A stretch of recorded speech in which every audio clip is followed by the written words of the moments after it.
যে শিবলিঙ্গ কবার ঘুরবেন? হাফ বার, অর্ধেক বার। কতবার? হাফ বার। কিরকম?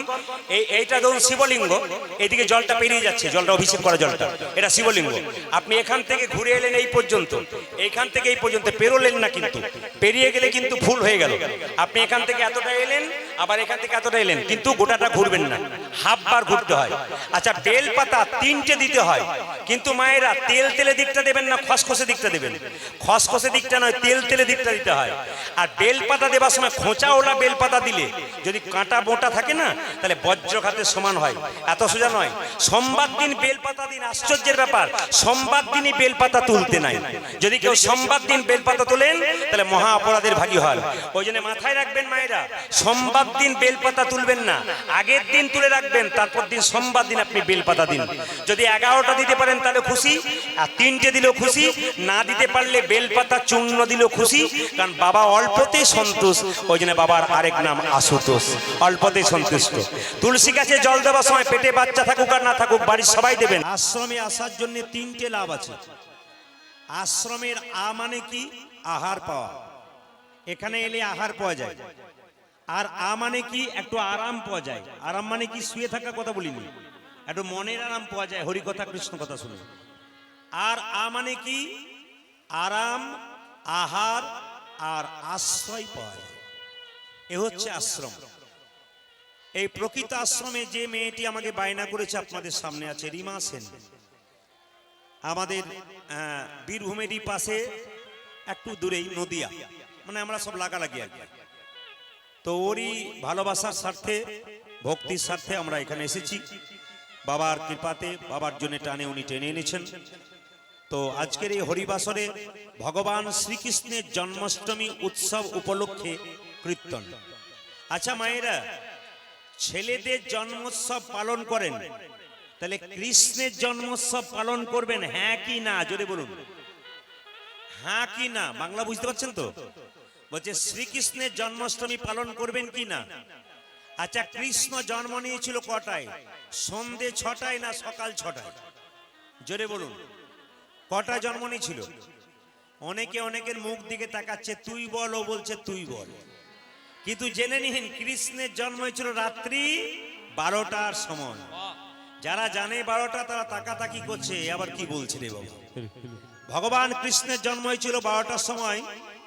যারা প্রকৃত জন্মাষ্টমী পালন করবেন, তারা গতদিন নিরামিষ খেয়েছেন, আজকে সারাদিন একেবারে জল শরবত খাবে না, যারা প্রকৃত করবে। আর যদি জল শরবত আপনার না খেলে কষ্ট হচ্ছে, তাহলে ভগবানের চরণে প্রণাম জানিয়ে বলবেন, প্রভু আমি আর পারলাম না, শরীর চাইছে না, কৃপা করে আমাকে জল শরবত খাওয়ার অনুমতি তুমি দাও। এটা খেয়েও আপনারা 12টার সময়ে কৃষ্ণের পুজো করবেন, এই নিয়ম। তা কৃষ্ণকে স্নান করাবেন কি দিয়ে? আজকে রাত্রি 12টায় কি দিয়ে স্নান করাবেন? আপনি দুধ দিয়ে স্নান করাতে পারেন, দই দিয়ে স্নান করতে পারেন, ঘি দিয়ে স্নান করাতে পারেন, আপনি গঙ্গা জল দিয়ে স্নান করাতে পারেন, চন্দন মাখাতে পারেন, 56 ভোগ দিতে পারেন, 108 ভোগ দিতে পারেন। তুলসী দিতে যেন না ভোলেন, তুলসী দেবেন অবশ্যই। যদি আপনার 56 ভোগ বা 108 ভোগ দেবার ক্ষমতা না থাকে, তবে আপনি মিঠাই মিছরি যদি ভগবানকে দেন ভক্তি ভরে, ভগবান সেইটাই দেখে গ্রহণ করে। আসলে ভগবান বলে, কে কি দিল আমি দেখি না, ভক্তি ভরে দিল কিনা আমি সেইটাই দেখি। ভক্তি যার কৃষ্ণ তার, সর্বশাস্ত্রে কয়, ভক্তি না থাকলে কৃষ্ণ দেখিলেই কি বা হয়। আসুন আজকে মহাপ্রভুর সম্পর্কে একটু আপনাদের সামনে বলবো। মহাপ্রভুকে ডাকতে গেলে আসতে অদ্বৈত প্রভু গঙ্গা জলে তুলসী পত্র দিয়ে মহাপ্রভুকে আহ্বান করলেন। আমি বাবাদেরকে প্রশ্ন করব না, মায়েদেরকে বলবো। মায়েরা একটু বুঝে বলবেন, ধীরে মায়ের একটু বুঝে বলবেন, উলুটা বন্ধ করুন, একটু বুঝে বলবেন। আপনার হাত তুলে বলবেন, কৃষ্ণের জন্ম আপনাদের এই ত্রিপুরার আগরতলার কোন নার্সিংহোমে হয়েছিল, একটু বলতে পারবেন? কৃষ্ণের জন্ম আগরতলার কোন নার্সিংহোমে হয়েছিল? হয়নি? তাহলে কোথায় হয়েছিল? জেলখানা, সংশোধনাগার, কারাগারে জন্ম হয়েছিল। জেনে নিন, কৃষ্ণ যখন জন্ম নেয় নাই, তখন কারাগার অন্ধকার ছিল, আর কৃষ্ণ যখন জন্ম নিল তখন কারাগার আলো হয়ে গেল। এ দেহের মধ্যে ভাই মাইক ঠিক করুন, নাইলে আপনার মাইকে গান করা খুব কঠিন ব্যাপার। আপনি একটা এত বড় আসর চালাবেন, মাথায় নিয়ে এসছেন, এরকম করবেন কেন? জয় নিতাই। লক্ষ্য করুন, আমাদের প্রত্যেকের শরীরে টোন বাড়ান, আমাদের প্রত্যেকের শরীরে একটা করে কারাগার আছে। কারাগারটার নাম কি? হৃদয় কারাগার। যিনি কৃষ্ণ কথা হরি কথা শোনেন তার হৃদয় কারাগার আলোকিত হয়ে যায়। আর যিনি হরিনাম কোনোদিন শোনেন না, টিভি সিরিয়ালে মুখ দিয়ে থাকে, এদের হৃদয় কারাগার চিরকাল অন্ধকার হয়ে।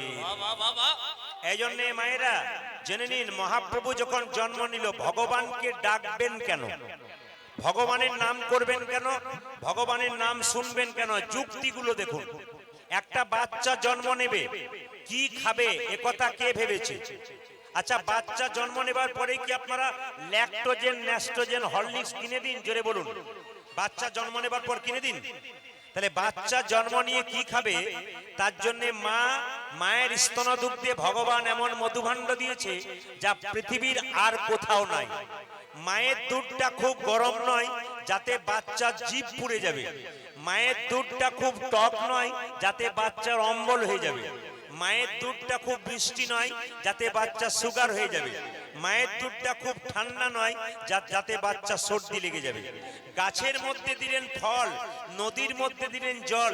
তিনি আমাদের জন্য এত কিছু করলেন, আমরা তার জন্য কি করলাম? এই বিচার বোধ যার আছে তিনি, এগুলো বাজছে না কিন্তু আমাদের কানে আসছে, মনিটর গুলো বাজছেই না। হরে কৃষ্ণ।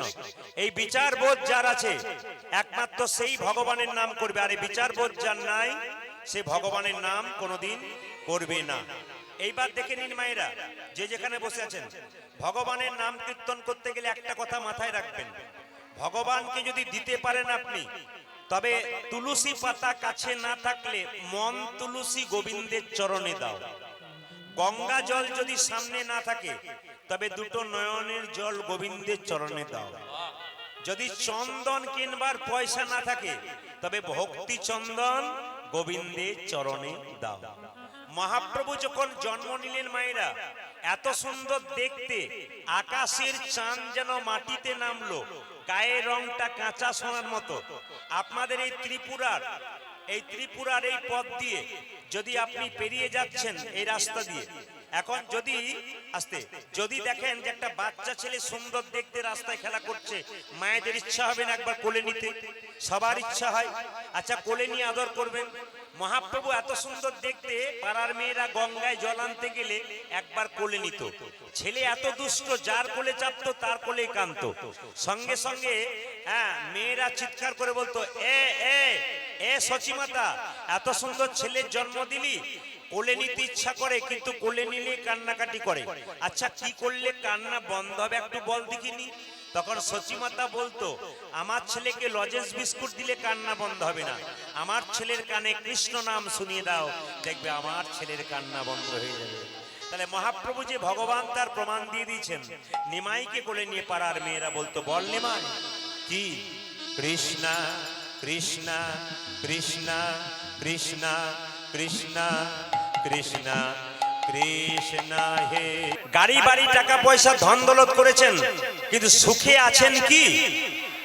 সুখে নেই। অনেকের মুখে শুনতে পাই, দাদা গাড়ি করলাম, বাড়ি করলাম, টাকা করলাম, পয়সা করলাম, সন্তান সন্ততি হলো, শান্তি নাই, সুখ নাই। ভগবান বলল, সুখ একমাত্র আছে আমার চরণ তলে।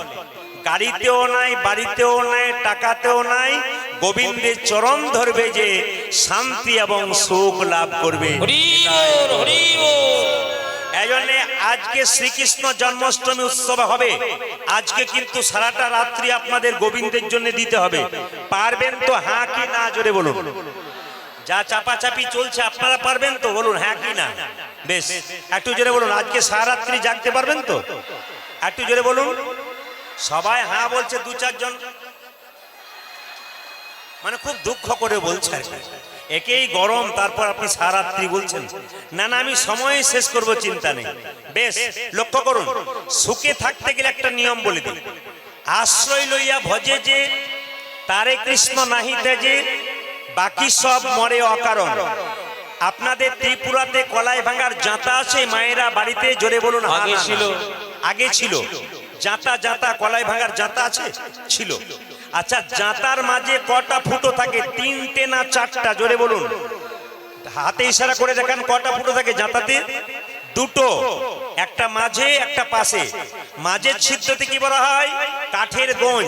আর পাশের ছিদ্রতে কি বলা হয়? কলাইয়ের দানা। জাঁতাটাকে বন বন করে ঘুরিয়ে দেবেন।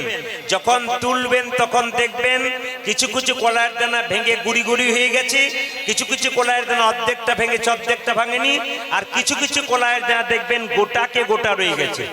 আচ্ছা, বাড়িতে যদি কলাই ভাঙা জাঁতা থাকে, আপনারা বলুন তো মায়েরা, কোন কলাইয়ের দানাগুলো গোটাকে গোটা রয়ে যায়? বলছে জাঁতার মাঝে যে গোঁজ আর গোঁজের চারিপাশে যে কলাইয়ের দানা, তারা কিন্তু গোটাকে গোটা রয়ে যায়। এখানে তত্ত্ব কি বলল? সংসার একটি জাঁতা, মানুষগুলো হলো সব কলাইয়ের দানা। গুরু করতে হবে আস্তে। গুরু মানে কি? গু মানে অন্ধকার, রু মানে আলো। যিনি অন্ধকার থেকে আমাদের আলোর পথে নিয়ে যান তিনি হচ্ছেন গুরু। জেনে নিন, এই যে খোল বাজাচ্ছে এরা দুজন, এদের গুরু আছে। আমি কীর্তন করছি, আমার গুরু আছে। এরা পেছনে যা যা যন্ত্র বাজাচ্ছে সবার গুরু আছে। গুরু নইলে জীবন সফল হয় না। কেন বলুন তো? মেয়েদের মনে বা ছেলেদের মনে কোনো দুঃখ থাকলে কারো সামনে বলবেন না। যদি পাড়া প্রতিবেশীকে বলবেন, আপনার দুঃখটা আরো 5 জনকে বলে ছড়িয়ে দেবে। যদি মনের মধ্যে কোনো দুঃখ থাকে তবে 2 জায়গায় বলুন, এক গুরু চরণে, এক গোবিন্দের চরণে। গুরুর তো বাবার মতো, বাবার কাছে মনের কথা খুলে বলবেন, সে কাউকে বলবে না, আপনার সমস্যার সমাধান করবে, সে হলো গুরু। আর যদি গুরুকে কাছে না পান, ভগবান কৃষ্ণের চরণ তলে বসে একটু কেঁদে কেঁদে বলবেন, দেখবেন কৃষ্ণ কৃপাময় কৃপা করবে। ওই জন্য পাড়ার কাউকে বলবেন না, গুরুকে বলবেন আর গোবিন্দকে বলবেন। কিছু মনে করবেন না বাবা, গুরুর সঙ্গে শিষ্যের সম্পর্ক ছেলে কিংবা মেয়ে এবং বাবা। কিন্তু আজকালকার যুগে যেটুকু আমি শুনতে পাচ্ছি বিভিন্ন জায়গায়, গুরু যদি মেয়েকে নিজের অন্যরকম করে ভাবে, এমন এমন জায়গা আছে যে গুরুদেব নিজের যাকে মেয়েরা বাবা বলে ডাকছে তার সঙ্গে খারাপ ব্যবহার করছে। এরকম গুরুকে আপনারা ত্যাগ করুন। যে ডাক্তার আপনার চিকিৎসা করতে পারছে না, বারবার আপনাকে খালি রোগের ওষুধ দিয়ে যাচ্ছে, আপনি তাড়াতাড়ি ডাক্তার পাল্টান। ঠিক সেরকম গুরু যদি আপনার ভালো না হয়, আপনি যদি সেই গুরুর কাছে গিয়ে শান্তি পাচ্ছেন না, সেই গুরুর মধ্যে লোভ দেখতে পাচ্ছেন, কামনা বাসনা দেখতে পাচ্ছেন, আপনি সঙ্গে সঙ্গে সেই গুরুকে ত্যাগ করুন। এমন গুরু আছে দেখবেন বলে, তোর হাতে আমি জল খাবো না। আপনাকে গুরু মন্ত্র দিয়ে পবিত্র করেছে, আবার বলছে যে তোর হাতে আমি জল খাবো না। কিছু মনে করবেন না। সেই গুরুকে মেয়েটা জিজ্ঞেস করছে, বাবা তাহলে যদি মিনারেলস ওয়াটার দোকান থেকে কিনে দিই তাহলে খাবেন? বলে হ্যাঁ, ওটা খেতে পারি। আচ্ছা বলুন তো বাবা, মিনারেলস ওয়াটারটা যে দোকান থেকে তৈরি হয়েছে, যে তৈরি মানে জলটা ভরেছে, সে কি ভালো কাপড়ে পড়েছে? সে কোন জাতের লোক ছিল আপনি কি করে জানবেন? ওই জলটা খেতে পারে, আর ভক্ত পবিত্রভাবে জলটা দেবে, তখন খাবার সময় বলে তোর হাতে আমি জল খাবো না, আমি তোর হাতে খাই না, আমার হাতে খাবো।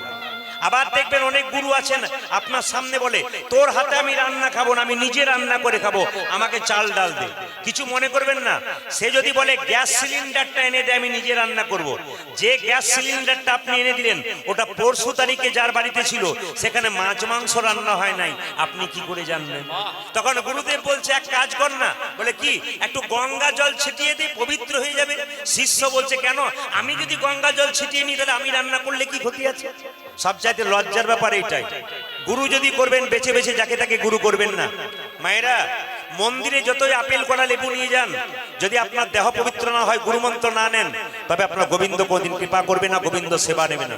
এই জন্য গুরু মন্ত্র নিয়ে দেহটাকে পবিত্র করুন। যে যেখানে বসে আছেন, আপনাদের কাছে আমার বান বেদন রইল, যদি কেউ গুরু না করেছেন এখন থেকে গুরু করুন, দেখবেন জীবন পবিত্র হবে। গুরু করা মানে কি? আপনার জীবনটাকে সুন্দর করে দেওয়া। আপনার জীবনের সমস্যা আসবে, ওনার কাছে বলবেন, উনি সমস্যার সমাধান করবেন, ইনি হচ্ছেন গুরু। আপনার জীবনের পথটাকে সুন্দরভাবে চালানোর জন্য একজন দরকার, তিনি গুরু। আপনি তো চাকরি পাচ্ছেন, তার জন্য মাস্টারের দরকার, কিন্তু আপনাকে জীবনটাকে সুন্দর করার জন্য একজন দরকার, তার নাম হচ্ছে গুরু। এই জন্য গুরু আপনারা করবেন। রামকৃষ্ণদেব বললেন গুরু হচ্ছে দু প্রকার, একটা ঢোড়া গুরু, একটা জাত গুরু। যারা রামকৃষ্ণদেবের চরিত্র পড়েছেন তারা জানেন যে রামকৃষ্ণদেব একটা ভাগ্নে ছিল, তার নাম হচ্ছে ঋতু। ঋতু মানে হৃদয় হৃদয় বলে ডাকতো, এ ঋতু কি মামা, এ আমার পায়খানা পেয়েছি, চল একবার পায়খানা করে আসি। তাই নাকি? এখন যেমন অ্যাটাচ বাথরুম হয়েছে বাড়িতে, তখন তো অ্যাটাচ বাথরুম ছিল না। রামকৃষ্ণদেব ঝোপে পায়খানা যেত অন্ধকারে। এ ঋতু কি মামা? এই জলের গাড়ুটা নিয়ে তো আমি আগে আগে যাই, তুই যাই। পেছন পেছন চল। রামকৃষ্ণদেব আগে আগে যাচ্ছে আর তার ভাগ্নে ঋতু পেছন পেছন যাচ্ছে। হঠাৎ দেখছে অন্ধকার জঙ্গলের মধ্যে শব্দ হচ্ছে, প্যাক প্যাক প্যাক। তার মানে কি? ও মামা, কি রে? এই জঙ্গলের ভেতরে প্যাক প্যাক কি করছে? বলে সাপে ব্যাং ধরেছে।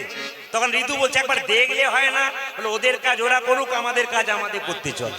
রামকৃষ্ণদেব যখন 1 ঘন্টা পর পায়খানা থেকে ফিরছে, তখন দেখছে আবার ওই একই শব্দ, প্যাক প্যাক প্যাক। ও মামা, কি রে? ওই দেখো আরেকটা নতুন সাপে ব্যাং ধরেছে। তখন রামকৃষ্ণদেব বলছে না না, ওই একটাই চলছে। বলছে একটাই চলছে মানে? ওটা ঢোড়া সাপ, জাত সাপ নয়। ও যদি এক কামড় দিত তো নিতাই গৌর হরি বলতো, ট্যাঁ করে ফ্যা হয়ে যেত। ও ঢোড়া সাপ, ও ব্যাংটাকে গিলতেও পারে না, আর ব্যাং ব্যাটার মরণও হয় না। দুজনেরই জ্বালা, কিছু মনে করবেন না। গুরু যদি পাকা করেন, জাত গুরু করেন, ওই যে মন্ত্র দেবে, হৃদয় মন শান্তি হয়ে যাবে, তার চরণে নিজেকে সমর্পণ করতে পারবেন, ভক্তি দিতে পারবেন। আপনাকে মেয়ের মতো কাছে টেনে নেবে। নিজের মেয়ে যেমন হয়, নিজের ছেলে যেমন হয়, এরকম ভালোবাসার নাম হচ্ছে গুরু। এরা জাত গুরু। আর ঢোড়া গুরু কারা? মাসে মাসে আসবে আর বলবে, তোর গুরু মায়ের হাঁটু ব্যথা, আমার কোমরের ব্যথা, কিছু ব্যবস্থা করে দে। আপনার প্রতি মাসে মাসে আসবে আর LIC এজেন্টের মতো আপনার কাছে টাকা নিয়ে নিয়ে চলে যাবে। জানবেন এরা হলো ঢোড়া গুরু। এরকম গুরু করলে কিন্তু আপনাদের লাভ হবে না। মদন মোহন কি? বেশ, একবারে শব্দ না করে, আজকে আমি পশ্চিম বাংলা থেকে এলাম, মানে সারা রাত্রিতে জেগে, একবারে পুরো রাত্রি জেগে আবার রাত্রি জেগে যাব। কাল আবার কলকাতায় গান আছে। বাড়ি কিন্তু আমার কলকাতায় নয়, আমার বীরভূম জেলা, শান্তিনিকেতন বোলপুর, জানেন তো? ওই শান্তিনিকেতনের কাছাকাছি। তা আপনাদের কাছে একটু নিবেদন রইল, যে যেখানে বসে আছেন, একটি প্রশ্ন কিন্তু আপনাদের সামনে করব। যদি আজকে উত্তর দিতে পারেন, তাহলে আমি কথা দিলাম একটা পুরস্কার আপনাদের দিয়ে যাব। প্রশ্নটা বলবো না, ছেড়ে দেবো। আর একবার বায়না করবেন, তারপর বলবো, আজকেই বলবো। আচ্ছা, প্রশ্ন হচ্ছে আমার নয়, এক রাজা প্রশ্ন করেছে, যদি কেউ উত্তর দিতে পারে তাহলে আমি রাজত্ব দিয়ে তাকে চলে যাব। প্রশ্নটা কি জানেন? ভগবান কোথায় থাকে? যদি কেউ বলতে পারেন তাহলে রাজা রাজত্ব দিয়ে বৃন্দাবনে চলে যাবে। আপনারা হাত তুলে একজন বলুন, ভগবান কোথায় থাকে? হ্যাঁ হ্যাঁ হ্যাঁ হ্যাঁ হ্যাঁ। আস্তে দাঁড়ান দাঁড়ান দাঁড়ান। আপনারা কেমন উত্তর দিলেন আমি দেখিয়ে দিই। একজন উত্তর দিচ্ছে ভগবান কোথায় থাকে, আবার একজন বলছে ভগবান কোথায় থাকে, আবার একজন ভগবান কোথায় থাকে, মানে সব দিকে আছে। আমি দেখতে পাচ্ছি ইশারাগুলো। তো দেখুন, রাজা মন্ত্রীকে বলল ঢোল বাজিয়ে, মন্ত্রী এ ঢোল বাজিয়ে খবরটা দাও। আরে জবর খবর, জবর খবর, জবর খবর, জবর খবর। রাজার মনে একটা প্রশ্ন জেগেছে, যদি কেউ উত্তর দিতে পারে রাজত্ব পেয়ে যাবে। মায়েরা, কত পণ্ডিত এলো গেল, না যায় তার গোনা। রাজার যেমন প্রশ্ন তেমনি রইল, উত্তর কিন্তু ঠিক হলো। মানে পড়াশোনা জানা লোক এলো প্রচুর, কিন্তু উত্তর, আস্তে মন দিয়ে শুনবেন, পড়াশোনা জানা এলো কত লোক, কত পণ্ডিত এলো গেল, না যায় তার গোনা। রাজার যেমন প্রশ্ন তেমনি রইল, উত্তর কিন্তু হলো না।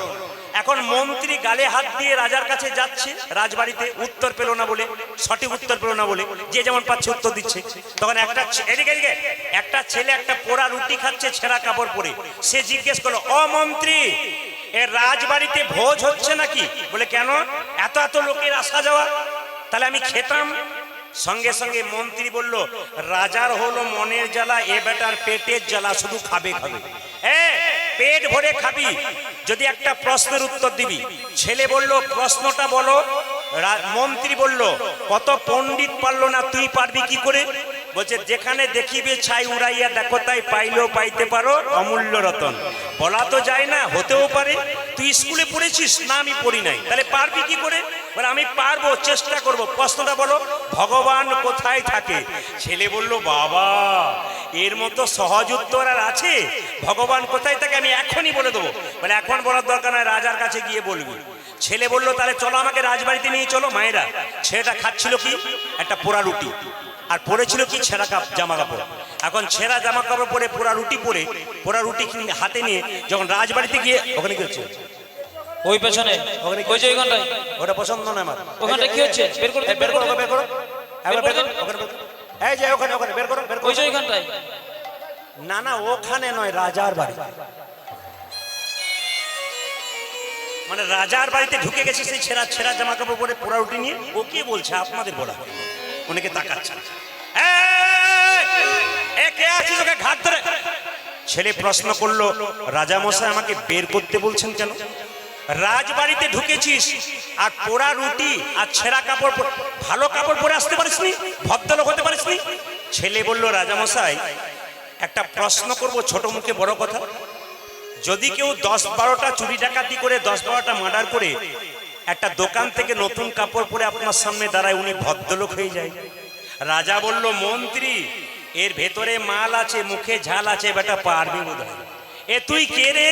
আমি ভিখারি। আর আপনারা মন খুলে শুনে নিন, ভগবান কোথায়? এ ছেলে, এই ভিখারি ছেলে, ভিক্ষা করতে হবে না, প্রশ্নের উত্তর দে, ভগবান কোথায় থাকে? ছেলে বলল পারবো। পারলে ভালো, নইলে তোর গর্দান নেবো কিন্তু। ছেলে বলল এক বেলা খাই, এক বেলা খাই না, না খেয়েই তো মরছি, মরবো তো রাজা হাতে মরবো। আর যদি বলতে পারি তাহলে রাজা হয়ে যাবো। আচ্ছা আচ্ছা বল ভগবান কোথায় থাকে? ছেলে বলল 5 মিনিট দেরি আছে বলবো, তবে একটা দরকার আছে। কি? আমি অনেক দূর থেকে ছুটে এলাম তো, আমার গলাটা শুকিয়ে গেছে, বলবো। রাজা মশাই এক গ্লাস শরবত হবে? এই দিদা কান।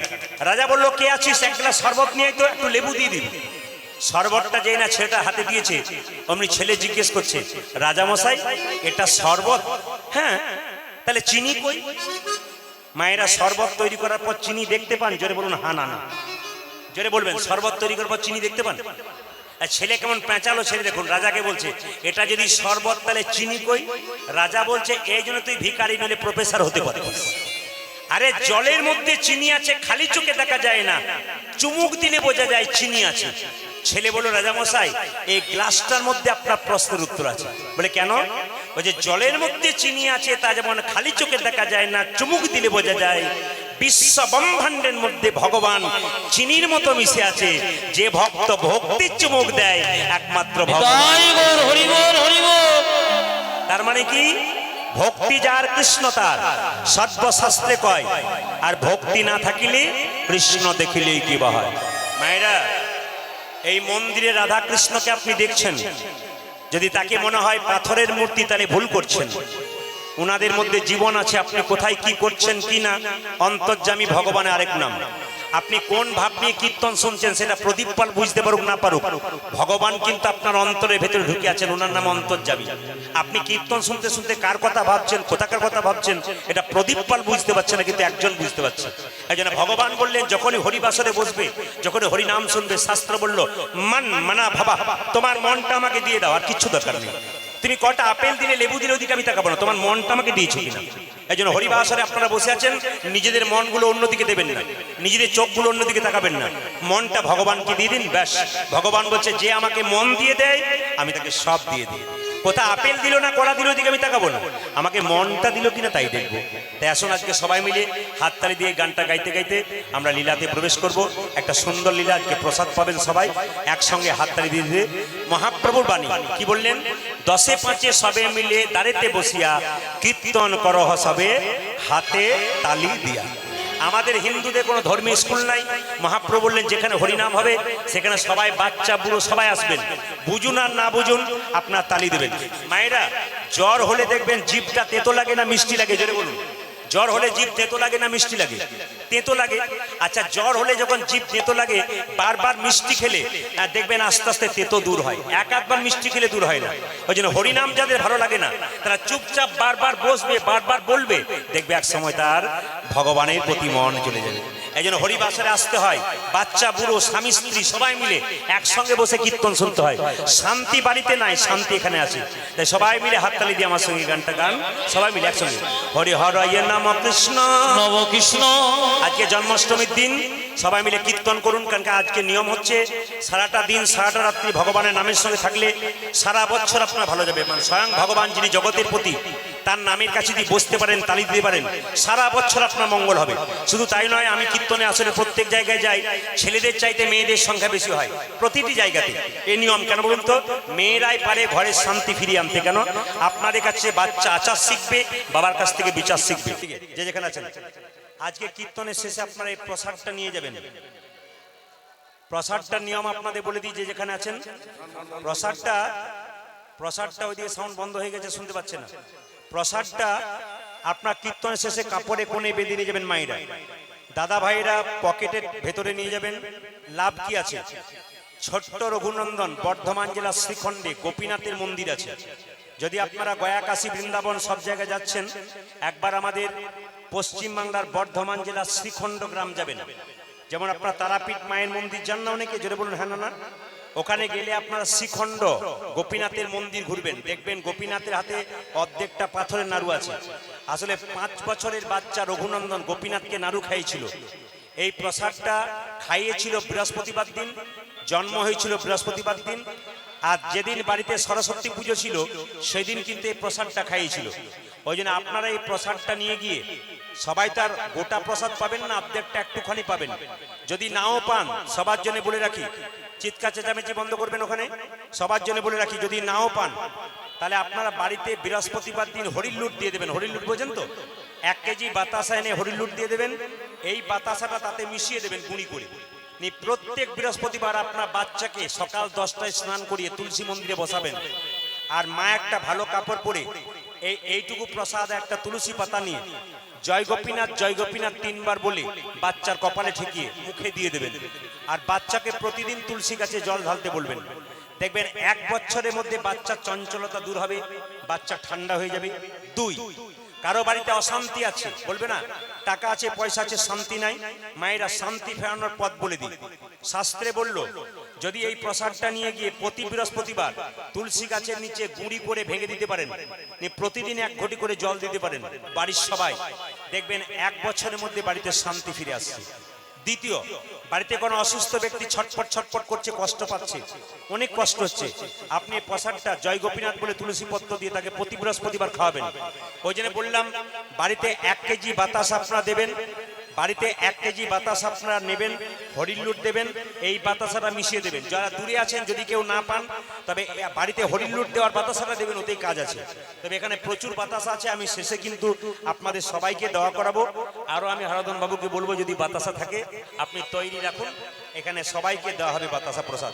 ভক্তি ভরে বলুন মহাপ্রসাদ কি জয়, মহাপ্রসাদ কি জয়, শ্রীকৃষ্ণ জন্মাষ্টমী কি, শ্রী রঘুনন্দন কি, গোপীনাথ কি, রাধা মাধব কি, শ্যাম সুন্দর কি, মদন মোহন কি, যারা হাই তুলছে তাদের কি, যারা হাই তুলছে তাদের জন্য বলবেন যে রাধা রানী কি। বেশ, এবার বর্ধমান জেলার শ্রীখণ্ডের ঘটনাটা আমি একটা করে বলবো, আপনার একটা করে শুনবেন। যে যেখানে বসে আছেন মাথায় কাপড় দিন, সবাই মাথায় কাপড় দিন, বাবু হয়ে বসুন, দাদা মায়েরা যারা আছেন একবারে মাথায় কাপড় দিয়ে করো জোরে। আজকে শ্রীকৃষ্ণের জন্মাষ্টমীতে আজকে ছোট্ট রঘুনন্দনের জন্ম হবে, গোপীনাথকে নাড়ু খাওয়াবে, আপনারা সবাই দর্শন করবেন। তবে একটা কথা বলি, কীর্তন চলাকালীন কেউ যদি গল্প করেন, তবে উনি পাপ সঙ্গে করে বাড়ি যাবেন। আর কীর্তন চলাকালীন কে গল্প করছে ওদিকে নজর না দিয়ে মন দিয়ে কীর্তন শুনবেন, উনি আজকে জন্মাষ্টমীর দিনে পুণ্য সঞ্চয় করে বাড়ি যাবেন। এবার আপনারা কোনটা নেবেন সেটা আপনাদের হাতে তুলে দিলাম। আপনার ভক্তি ভরে বসবেন, দাদা ভাইরা একটু বাবু হয়ে বসবেন। আজকে আসুন, বর্ধমান জেলার শ্রীখণ্ড গ্রামে 2 ভাই, বড় ভাইয়ের নাম মুকুন্দ, ছোট ভাইয়ের নাম নরহরি। মুকুন্দ সরকার চিকিৎসা করতে ভালোবাসে, আর তার ভাই তার সঙ্গে কম্পাউন্ডারি করে। একদিন ছোট ভাই বড় ভাইকে বলছে, দাদা, বলে কি, চলো না একবার নবদ্বীপের সেবাসঙ্গনে মহাপ্রভুকে দেখে আসি। তখন বড় ভাই মুকুন্দ ছোটকে বলছে, তুই যেতে পারবি? তখনকার দিনে তো বাস ট্রেনে যোগাযোগ ছিল না, তখন হেঁটে যেতে হতো। বলছে যেতে পারবি, পা ফুলে যাবে। এখন 1 কিলোমিটার রাস্তা মানুষ হাঁটে না, সাইকেল, মোটর সাইকেল, টোটো, অটো ধরে যায়। আর তখনকার দিনে দেখবেন এই সেই এত এত কিলোমিটার রাস্তা হেঁটে হেঁটে যেত কেন?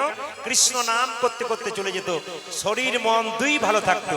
ওই জন্য মায়েরা, যদি কোনোদিন বিপদে পড়েন, রাস্তাঘাটে গাড়ি ঘোড়া না পান, আপনি রাস্তা দিয়ে হাঁটুন আর কৃষ্ণ নাম করতে করতে হাঁটুন। চোরের ভয় থাকবে না, ডাকাতের ভয় থাকবে না, আপনার শরীরে কোনো ব্যথা বেদনা ক্লান্ত থাকবে না, আপনি হরি নাম করতে করতে চলে যাবেন। মুকুন্দার নরহরি সেই শ্রীখণ্ড বর্ধমান থেকে ছুটলো কোথায়? নবদ্বীপের শ্রীবাস অঙ্গনে কীর্তন গাইতে গাইতে মহাপ্রভুর কৃপা পাবার জন্য। এ ভাই, তাহলে চল আমরা দুজনে মিলে যাই। মায়েরা সবাই লক্ষ্য করুন, আপনারা চলুন সবাই মিলে। মুকুন্দ যাচ্ছে আগে আগে, আর তার ভাই নরহরি যাচ্ছে পেছন পেছন। আচ্ছা, আমি কি বললাম মায়েরা? যদি আপনাদের বাড়িতে কেউ যায়, দুটো মিষ্টি জল দিতে পারেন না পারেন, দুটো মিষ্টি কথা অন্তত বলবেন। কেন? মৃত্যুর আগে ভালো ব্যবহারটা করে যান। সঙ্গে যাবে আপনার ব্যবহার, বাকি কিছু যাবে না। বলে না, আপনার ব্যবহার আপনার পরিচয়। আস্তে আস্তে একটা একটা শুনবেন। যদি হও নিচু তবে পাবে কিছু, একটা প্রমাণ দিদি মহাভারতে।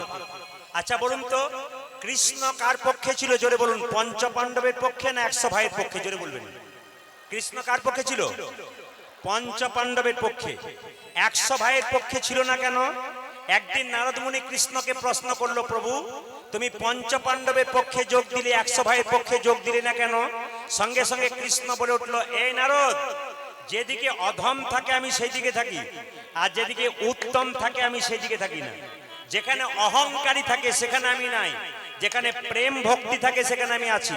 তার মানে আপনারা যারা ভক্তি ভরে কষ্ট করে কীর্তন শুনছেন, ভগবান কিন্তু তাদের পাশে পাশে থাকবে। আর যারা ভক্তি ভরে কীর্তন শুনতে পাচ্ছেন না, ছটপট ছটপট করছেন, ভগবান তাদের কাছ থেকে সরে যাবেন। কেন? দুর্যোধন খুব চঞ্চল ছিল, ভগবান হারালো। যুধিষ্ঠির খুব শান্ত ছিল, ভগবান পেল। ওই জন্য শাস্ত্র বলল, কীর্তন শুনতে শুনতে যে শান্ত মনে ধৈর্য ধরে হরিবাসরে কীর্তন শোনে, যুধিষ্ঠির মহারাজের মতো ভগবান কৃষ্ণ যুধিষ্ঠিরের পাশে যেমন ছিল, আপনার পাশে সর্বদা থাকবে। আর যে চঞ্চল হবে, সে দুর্যোধনের দলে পড়বে, তার পাশে ভগবান কোনদিন থাকবে না। এ নারদ, মায়েরা নারদকে চেনেন? জোরে বলুন। নারদের নাম শুনেছেন? জোরে বলুন। হ্যাঁ না না, নারদের নাম শুনেছেন? এমন ভাবে বলছেন যেন আপনাদের পাড়ার লোক বোধ হয়। রাধে রাধে। না না, আমি ওই নারদের কথা বলি নাই। কোন নারদের কথা বলছি? যে ভক্ত ভগবানের সঙ্গে মিলন ঘটিয়ে দেয়। আর পাড়ার নারদের কথা বলি না। আপনার কথা আমাকে, আমার কথা আপনাকে বলে ঝগড়া লাগিয়ে যাবে, ওই নারদের কথা বলি না। একদিন নারদকে বলো, নারদ তোমাকে 3টে ফুলের মালা দিলাম, শত ভাইয়ের দাদা দুর্যোধনের কাছে যাও, জিজ্ঞেস করো ওদের মধ্যে উত্তম কে, মধ্যম কে, অধম কে। যে উত্তম তার গলায় একটা মালা পরাবে, যে মধ্যম তার গলায় একটা মালা পরাবে, আর যে অধম তার গলায় একটা মালা পরাবে। লক্ষ্য করুন মায়েরা। ছুটে গেল ওর কে? নারদ মুনি। ও দুর্যোধন, মালা এনেছি 3টে, কেন? তোমাদের মধ্যে উত্তম কে? দুর্যোধন বলো, আমি। কেন? 100 ভাইয়ের দাদা আমি, শত ভাইয়ের দাদা দুর্যোধন, আমার গলায় মালা পরিতে আমি উত্তম। মধ্যম কে?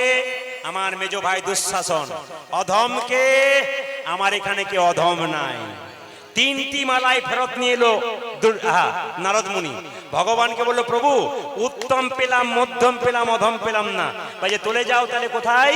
পঞ্চ পাণ্ডবের ভাই অর্জুনের কাছে।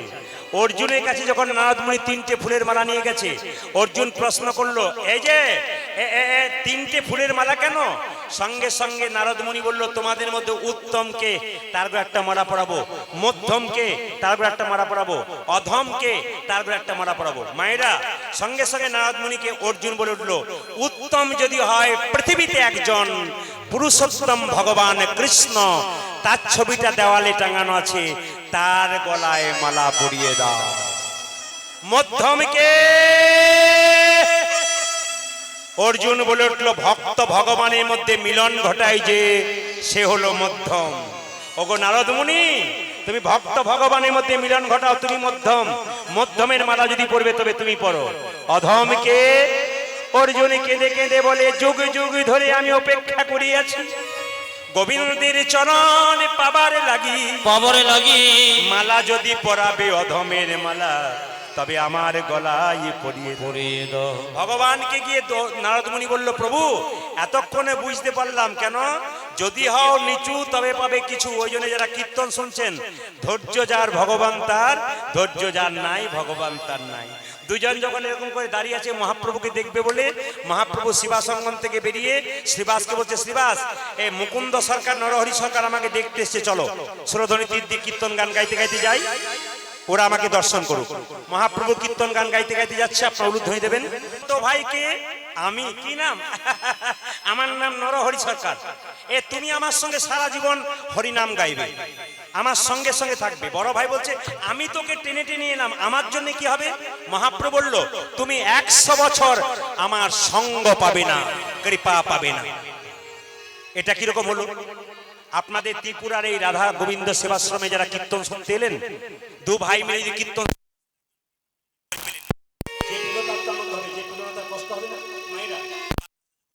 যে পাবে তার আনন্দ হবে, যে পাবে না তার কষ্ট হবে না। না না, ভগবানের পরীক্ষা এইটাই। মুকুন্দ সরকার যখন দাঁড়িয়ে আছে তখন বলছে, তোমার ছোট ভাই আমার সঙ্গে থাকবে, সারা জীবন আমার সঙ্গে কীর্তন করবে, আর তুমি আমার 100 জন্ম সঙ্গ পাবে না, কৃপা পাবে না। এই বলে মহাপ্রভু পালিয়ে গেল। সঙ্গে সঙ্গে শ্রীবাস এসে বলছে, কি বাবা তুমি নাচছো কেন? যখনই বলেছে 100 বছর সঙ্গ পাবে না, অমনি মুকুন্দ সরকার নাচতে শুরু করেছে, জয় গৌ জয় গৌ। শ্রীবাস বলছে, তোমার মাথা খারাপ হলো নাকি? বলে কেন? তোমাকে প্রভু বললো 100 জন্ম সঙ্গ পাবে না, আর তুমি নাচতে শুরু করলে? আরে আমাকে যদি বলতো না, আমি বিষ খেয়ে আত্মহত্যা করতাম। এ কথা শুনে মুকুন্দ বলছে, শোনো শোনো শোনো শোনো শিব, প্রভু যদি বলতো কোন জন্মে সঙ্গ পাবো, কোন জন্মে সঙ্গ পাবো না, তাহলে না হয় আমি বিষ খেয়ে আত্মহত্যা করে দিতাম। আত্মহত্যা করে দিতাম। প্রভু বলেছে 100 জন্ম সঙ্গ পাবো না, সঙ্গ পাবো না, 100 বছর না হয় গৌর গৌর বলি আমি কেঁদে বেরাবো। কিন্তু যখনই 100 জন্ম পেরিয়ে পেরিয়ে যাবে, 101 জন্মে প্রভুর সঙ্গ পাবো। একবার হা কৃষ্ণ প্রাণ গোবিন্দ বলে মহাপ্রভুর চরণে কাঁদেতে কাঁদেতে পারে, তার চোখের জল চোখের কোণ দিয়ে পড়ে না, কোন দিয়ে পড়ে না, তার চোখের জল চোখের মাঝ দিয়ে পড়ে, মাঝ দিয়ে পড়ে। সে জল মিষ্টি হয়, নোনা নোনা ভাব লাগে না, ভাবে লাগে, সে জল স্পর্শ করলে গরম লাগে না, ঠান্ডা লাগে। মায়েরা, এই যে সবাই লক্ষ্য করুন, যে যেখানে বসে আছেন, যদি কাঁদতে হয় মা সংসারের জন্য কেঁদো না, কাঁদবে যদি ভগবানের জন্য কাঁদো। যখন মুকুন্দ সরকার কাঁদছে, ভগবান সব সইতে পারে, ওইদিকে ভগবান সব সইতে পারে, ভক্তের চোখের জল সইতে পারে না। যদি কেউ কৃষ্ণ বলে কাঁদতে পারে, ভগবান তার কাছে ছুটে আসে, কেন? চোখের জল সহ্য করতে পারে না। শ্রীবাসকে বলল, মুকুন্দকে ডেকে দাও। মুকুন্দ বলছে, প্রভু আমাকে বললে তুমি 100 জন্ম কৃপা পাবে না, আর তুমি আমাকে অভিশাপ দিয়ে দিলে 100 জন্ম কৃপা পাবে না, ওই জন্য আমি কাঁদছি। সঙ্গে সঙ্গে মুকুন্দকে মহাপ্রভু বলল, মুকুন্দ শোনো, তোমাকে অভিশাপ দিনি, আশীর্বাদ দিলাম। কেন? তোমরা দু ভাই মিলে যদি কীর্তন করতে চলে আসো, বাড়ির সবাই না খেয়ে মরবে, তাই তোমাকে পাঠিয়ে দিলাম শ্রীখণ্ড গ্রামে, আর তোমার ভাইকে আমার সঙ্গে রাখলাম। তুমি শ্রীখণ্ড গ্রামে যাও, গোপীনাথের মন্দির তৈরি করো, জীবের দ্বারে হরিনাম দাও। মহাপ্রভু মুকুন্দের মাথায় হাত বুলিয়ে বলল, মুকুন্দ আজ থেকে তোমাকে আশীর্বাদ করলাম, তুমি কাল থেকে যাকেই চিকিৎসা করবে তারই রোগ ভালো হয়ে যাবে। জেনে নিন আপনারা যারা মহাপ্রভুর গুণকীর্তন শ্রবণ করছেন, দাঁড়িয়ে দাঁড়িয়ে বসে বসে মহাপ্রভুর আশীর্বাদ অজান্তে পেয়ে যাবেন। আর যদি আশীর্বাদ পেয়ে যান, তাহলে আপনার যে কি লাভ হবে আপনি জানতে পারছেন না। ওই জন্য যারা ধৈর্য ধরে কীর্তন শোনে, তাদের আশীর্বাদ কিন্তু অবশ্যই প্রাপ্ত হয়, আপনি জানতে পারবেন না, অজান্তে আশীর্বাদ কৃপা পাবে। মহাপ্রভু মুকুন্দকে হাত বলে বলে, মুকুন্দ তুমি কেঁদো না, তুমি শ্রীখণ্ডে ফিরে যাও, একটা গোপীনাথের মন্দির তৈরি করো, জীবের দ্বারে হরিনাম দাও, আর গরিবের চিকিৎসা করো। এই জন্য কিন্তু দরজাতে লেবু লঙ্কা ঝোলানো ব্যবসায়ীদের নিয়ম, কিন্তু যদি আপনারা ঝোলাতে পারেন, অনেকে ব্যবসা ভালো চলে না। দেখবেন দারিদ্রতা, এগুলো কিন্তু আমাদের প্রাচীন কাল থেকে নিয়ম চলে আসছে, যুক্তি আছে কিন্তু। এইবার বলে দিই মায়েরা, যে যেখানে আছেন, আচ্ছা আচ্ছা গোবর আপনারা দেন তো? জোরে বলুন, হ্যাঁ না না, গোবর দেন তো? খুব একটা সারা পাচ্ছি না মনে হচ্ছে, গোবর দেন? আপনারা গোবর দেবেন। এই দেখুন, আমার পাশের বাড়িতে, আমি গ্রাম বাংলাতেই বাস করি, আমার পাশের বাড়িতে কলকাতা থেকে একটা মেয়ে এসেছে বেড়াতে, মাসির বাড়ি, একটা কুকুরকে কোলে নিয়ে এসেছে, ওর নাম রেখেছে টম। টম এখন কোলে নিয়ে সকালবেলায় ঘুরে বেড়াচ্ছে কুকুরটাকে নিয়ে। পাড়া গ্রামের মেয়েগুলো সব সকালবেলায় গাভীগুলো ঘর থেকে বের করছে, গোবরগুলো পরিষ্কার করছে, গাভীগুলোকে ধুইয়ে দিচ্ছে, ঘাস দিচ্ছে, খাবার দিচ্ছে। তখন ওই কলকাতার মেয়েটা কুকুরটাকে কোলে নিয়ে বলছে, ও দিদি তোমরা পাড়া গ্রামের মেয়ে, এই জন্য তোমাদের গেঁয়ো মেয়ে বলা হয়। আচ্ছা তোমরা খালি গরু আর গাই গরু নিয়ে কারবার করো, গোবর নিয়ে কারবার করো, দেখো আমি কেমন টমকে নিয়ে ঘুরে ঘুরে বেড়াচ্ছি। তখন পাড়া গ্রামের মেয়েটা বলছে, দিদি তুমি সকালবেলায় কুকুর নিয়ে ঘুরে বেড়াও, আর আমরা গাই গরু নিয়ে কারবার করি। আমরা গাই গরু নিয়ে কারবার করি, আমরা গায়ের দুধের চা খাই, আর তুমি কুকুর নিয়ে কারবার করো, নিশ্চয় কুকুরের দুধের চা খাও। আচ্ছা তেইশা কি তেইশা না দিলে কিন্তু কাজ হবে না। মায়েরা এদিকে লক্ষ্মী পুজো বাড়িতে করেন তো? জোরে বলুন হ্যাঁ না না। আচ্ছা কি বার করেন? সোমবার দিন নাকি?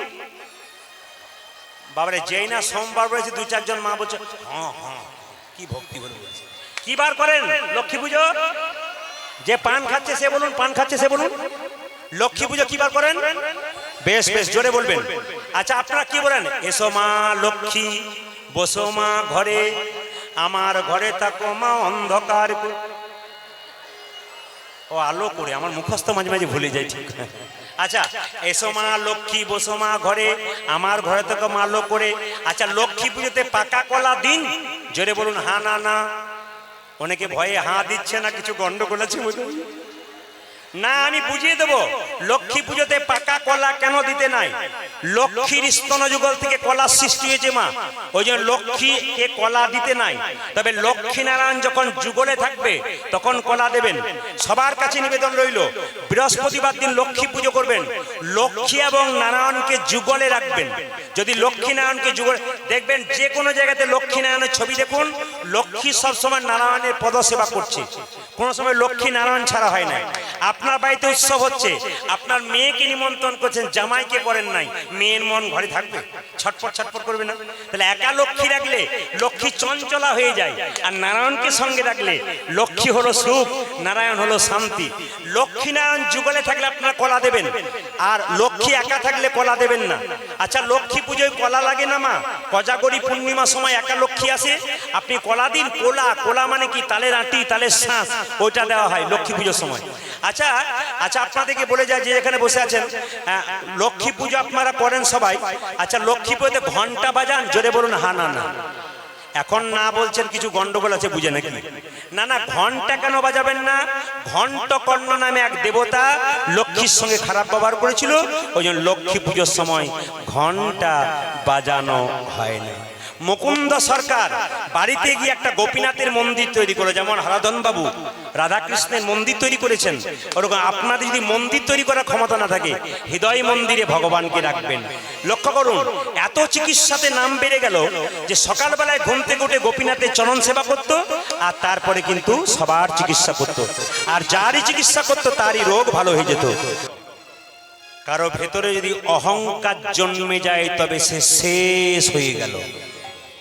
যার মধ্যে প্রেম জন্মে যায় সে ভগবানকে পেল, আর কীর্তন শুনতে শুনতে যার ভেতরে অহং জমে গেল সে শেষ হয়ে গেল। একটা সোনার কলসি যত টাকায় দাম হোক, একজনের কাছে মাথা নিচু করতে হয়। কার কাছে বলুন তো? জলে বলুন, কেউ বলতে পারলে খুশি হব।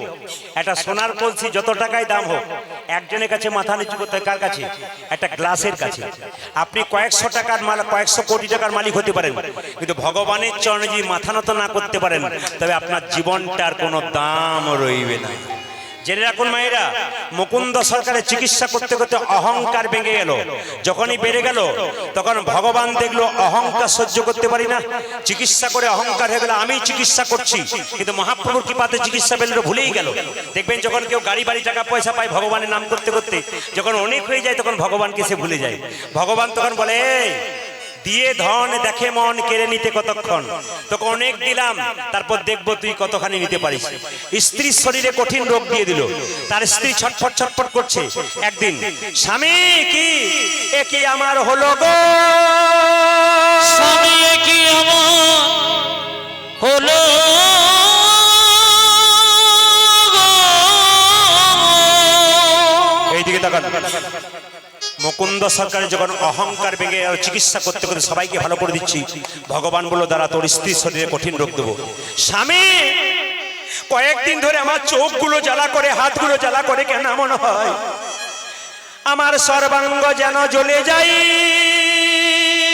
আমার সর্বাঙ্গ যেন জ্বলে যায়। কি আমার হলো গো,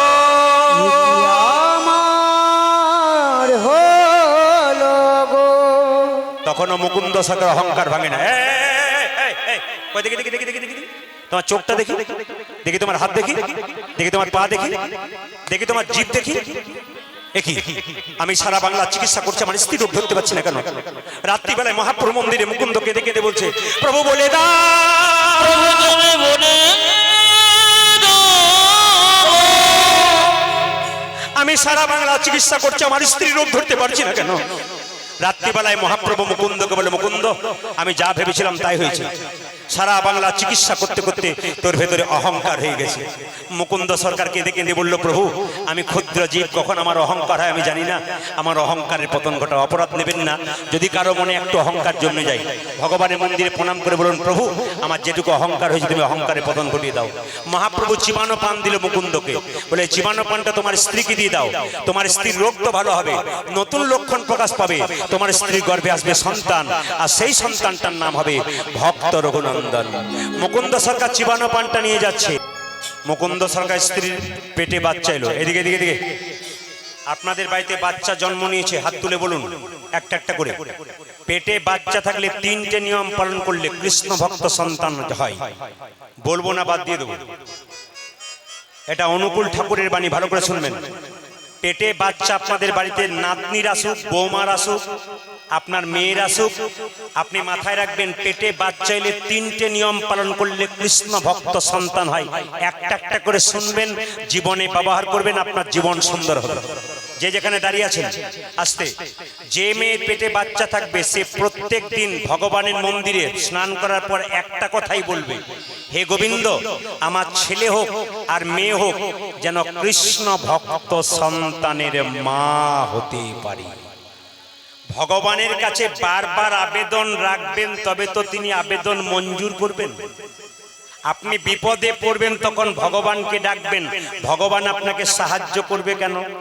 ব্যাংকে টাকা জমা দেবেন তবে তো সুদ নেবার জন্য লাইন দেবেন, আর ব্যাংকে টাকা জমা দেবেন না, সুদ নেবার জন্য লাইন দেবেন, দারোয়ান তো লাঠি দিয়ে তেড়ে দেবে।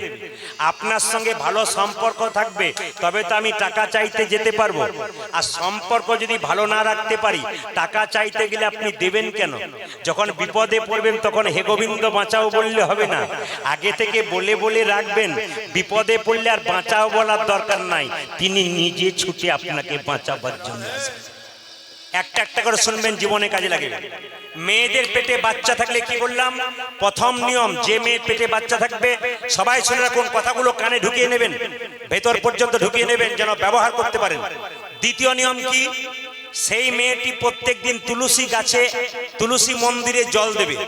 মায়েদেরকে বলি, এখানে যারা কীর্তন শুনতে এসছেন দু একটা মায়ের ললাটে তিলক দেখতে পাচ্ছি, কিন্তু আপনারা যারা কীর্তন শুনতে এসছেন তিলক দেখতে পাচ্ছেন না, টিপ দেখতে পাচ্ছি না। না, তিলক নেন নাই বলে যে ক্ষতি করেছেন তা নয়, তিলক নিলেই যে ভক্ত হয় আর মালা পড়লেই যে ভক্ত হয় তা হয় না, আগে নিজের ভেতরটাকে পরিবর্তন করতে হয়। এইদিকে তাকান, যার ভেতর ভালো হয়ে যায় তার মালা নিলে লাভ আছে, আর যার ভেতর ভালো নাই তার মালা নিলেও কোনো লাভ নাই। এই জন্য বলে রাখি, যে যেখানে আছেন মন দিয়ে শুনবেন একটা একটা করে। তুলসী গোবিন্দকে সোনা পরানোর ইচ্ছা কারো জাগে না? জাগে না? জোরে বলুন হ্যাঁ না না। সবার ইচ্ছা জাগে সোনা পরানোর, কারো ক্ষমতা থাকে না, কারো ক্ষমতা থাকে তবু পরায় না। তাহলে শাস্ত্র বলল গোবিন্দকে প্রতিদিন আপনি সোনা পরাতে পারবেন। একটা নিয়ম বলে যাব, এই নিয়মটা করতে পারলে গোবিন্দকে সোনা পরানোর সমান হয়ে যায়। তুলসী গাছের যে মঞ্জুরিটা দেখতে পাচ্ছেন, আপনার তুলসী গাছের যে মঞ্জুরিটা দেখতে পাচ্ছেন, ওই মঞ্জুরিটা কেটে যদি গোবিন্দের মস্তকে প্রতিদিন পরাতে পারেন মুকুটের কাছে, ওটা সোনা পরানোর সমান হয়ে যায়। তুলসী গাছে যখন জল দেবেন, যে গর্তের মধ্যে জলটা দেবেন ওই জলটা যেন উপচে পড়ে না যায়, খুব মাথায় রাখবেন। জলটা সেম সেম দেবেন না, জলটা উপচে যেন পড়ে না যায়, একটু কম জল দেবেন। এইবার বলি মায়েরা, তিলক আপনারা সবাই নিতে পারবেন, একটা উপায় বলে দিই আপনাদের। আপনারা জল দেওয়ার পর তুলসী গাছে, এই দেখুন তাকান, এই আঙুলটার নাম হচ্ছে বৃদ্ধাঙ্গুষ্টি, এই আঙুলটার নাম হলো তর্জনী, এটার নাম হলো মধ্যমা, এটার নাম হলো অনামিকা, এটার নাম কনিষ্ঠা। যে যেখানে আছেন একটু দর্শন করুন, তাকিয়ে তাকিয়ে দেখে নিন, আপনাদের জীবন সুন্দর হবে। এই আঙুলটার নাম বৃদ্ধাঙ্গুষ্টি, এই নিয়মগুলো আপনারা প্রতিদিন করুন, আপনার জীবন সফল হবে। বৃদ্ধাঙ্গুষ্টি, এটা তর্জনী, এটা মধ্যমা, এটা অনামিকা, এটা কনিষ্ঠা। তুলসী গাছে জল দেওয়ার পর প্রত্যেক দিন আপনার বাচ্চাকে যেমন স্নান করানোর পর কি বলেন, খেয়ে নে স্কুলে যেতে হবে, ওটা বলবার আগে বলবেন, খোকা স্নান করেছিস তো? একবার তুলসী গাছে জলটা দিয়ে 3 বার পরিক্রমা করে নাও, 4 বার, ব্যাস। মা আচার শেখাবে, বিচার শেখাবে, তবে বাচ্চা ভালো হবে। বাঘিনী যখন বাচ্চাদের সাঁতার শেখায় তখন বাচ্চাগুলো আগে জলে নামে না, বাঘিনী আগে নেমে যায়। এখন বাচ্চাগুলো দেখে মা যদি জলে নেমে যায় আমাদের নামতে ক্ষতি কি? আপনি ধর্ম করবেন না, আপনার বাচ্চা ধর্ম করবে কি করে? আপনি ধর্ম করলেন না, আপনার মেয়ের বিবেক তৈরি হলো না, আপনার ছেলের বিবেক তৈরি হলো না। আপনার মেয়েকে আপনি খাটো পোশাক পরালেন দোকান থেকে কিনে এনে, আপনি ধর্ম শিক্ষা দিলেন না। মেয়েটা কলেজে গেল, কিডন্যাপ হলো, সরকারকে দোষ দিলেন, প্রশাসনকে দোষ দিলেন। মেয়ে যখন ফিরে এলো মেয়ের গালে চর মারলেন, কোথায় গিয়েছিলি? মেয়েটাকে চর মারার আগে নিজের গালে মারুন। আপনার মেয়েকে আপনি খাটো পোশাক পরতে সাহায্য করেছেন, আপনি ধর্মীয় তৈরি করতে পারেন না। এই জন্য যারা বাবা হয়েছেন, মা হয়েছেন, কথাগুলো নজর দেবেন, আপনাদের জীবন সুন্দর হবে, আপনার মানুষ তৈরি হয়ে যাবেন। আমাদের হিন্দু সমাজে সনাতন ধর্মের মানুষরা প্রত্যেকটা বাড়িতে একটা করে কৃষ্ণ ভক্ত সন্তান মেয়ে বা ছেলে জন্ম দেবে যদি এই নিয়মগুলো পালন করতে পারে। এই দিকে তাকাবেন মায়েরা, যে যেখানে আছেন। তুলসী গাছে জল দেবার পর, যে যেখানে আছেন, তুলসী গাছে আপনি জল দেবার পর প্রতিদিন এই আঙ্গুলে করে হরে কৃষ্ণ কৃষ্ণ কৃষ্ণ হরে হরে, হরে রাম রাম রাম হরে হরে বলে এইটা কপালে নেবেন। হরে কৃষ্ণ কৃষ্ণ কৃষ্ণ হরে হরে, হরে রাম রাম রাম হরে হরে। আঙুলটার দিকে তাকান আমার। আচ্ছা, এই আঙুলটা কেন?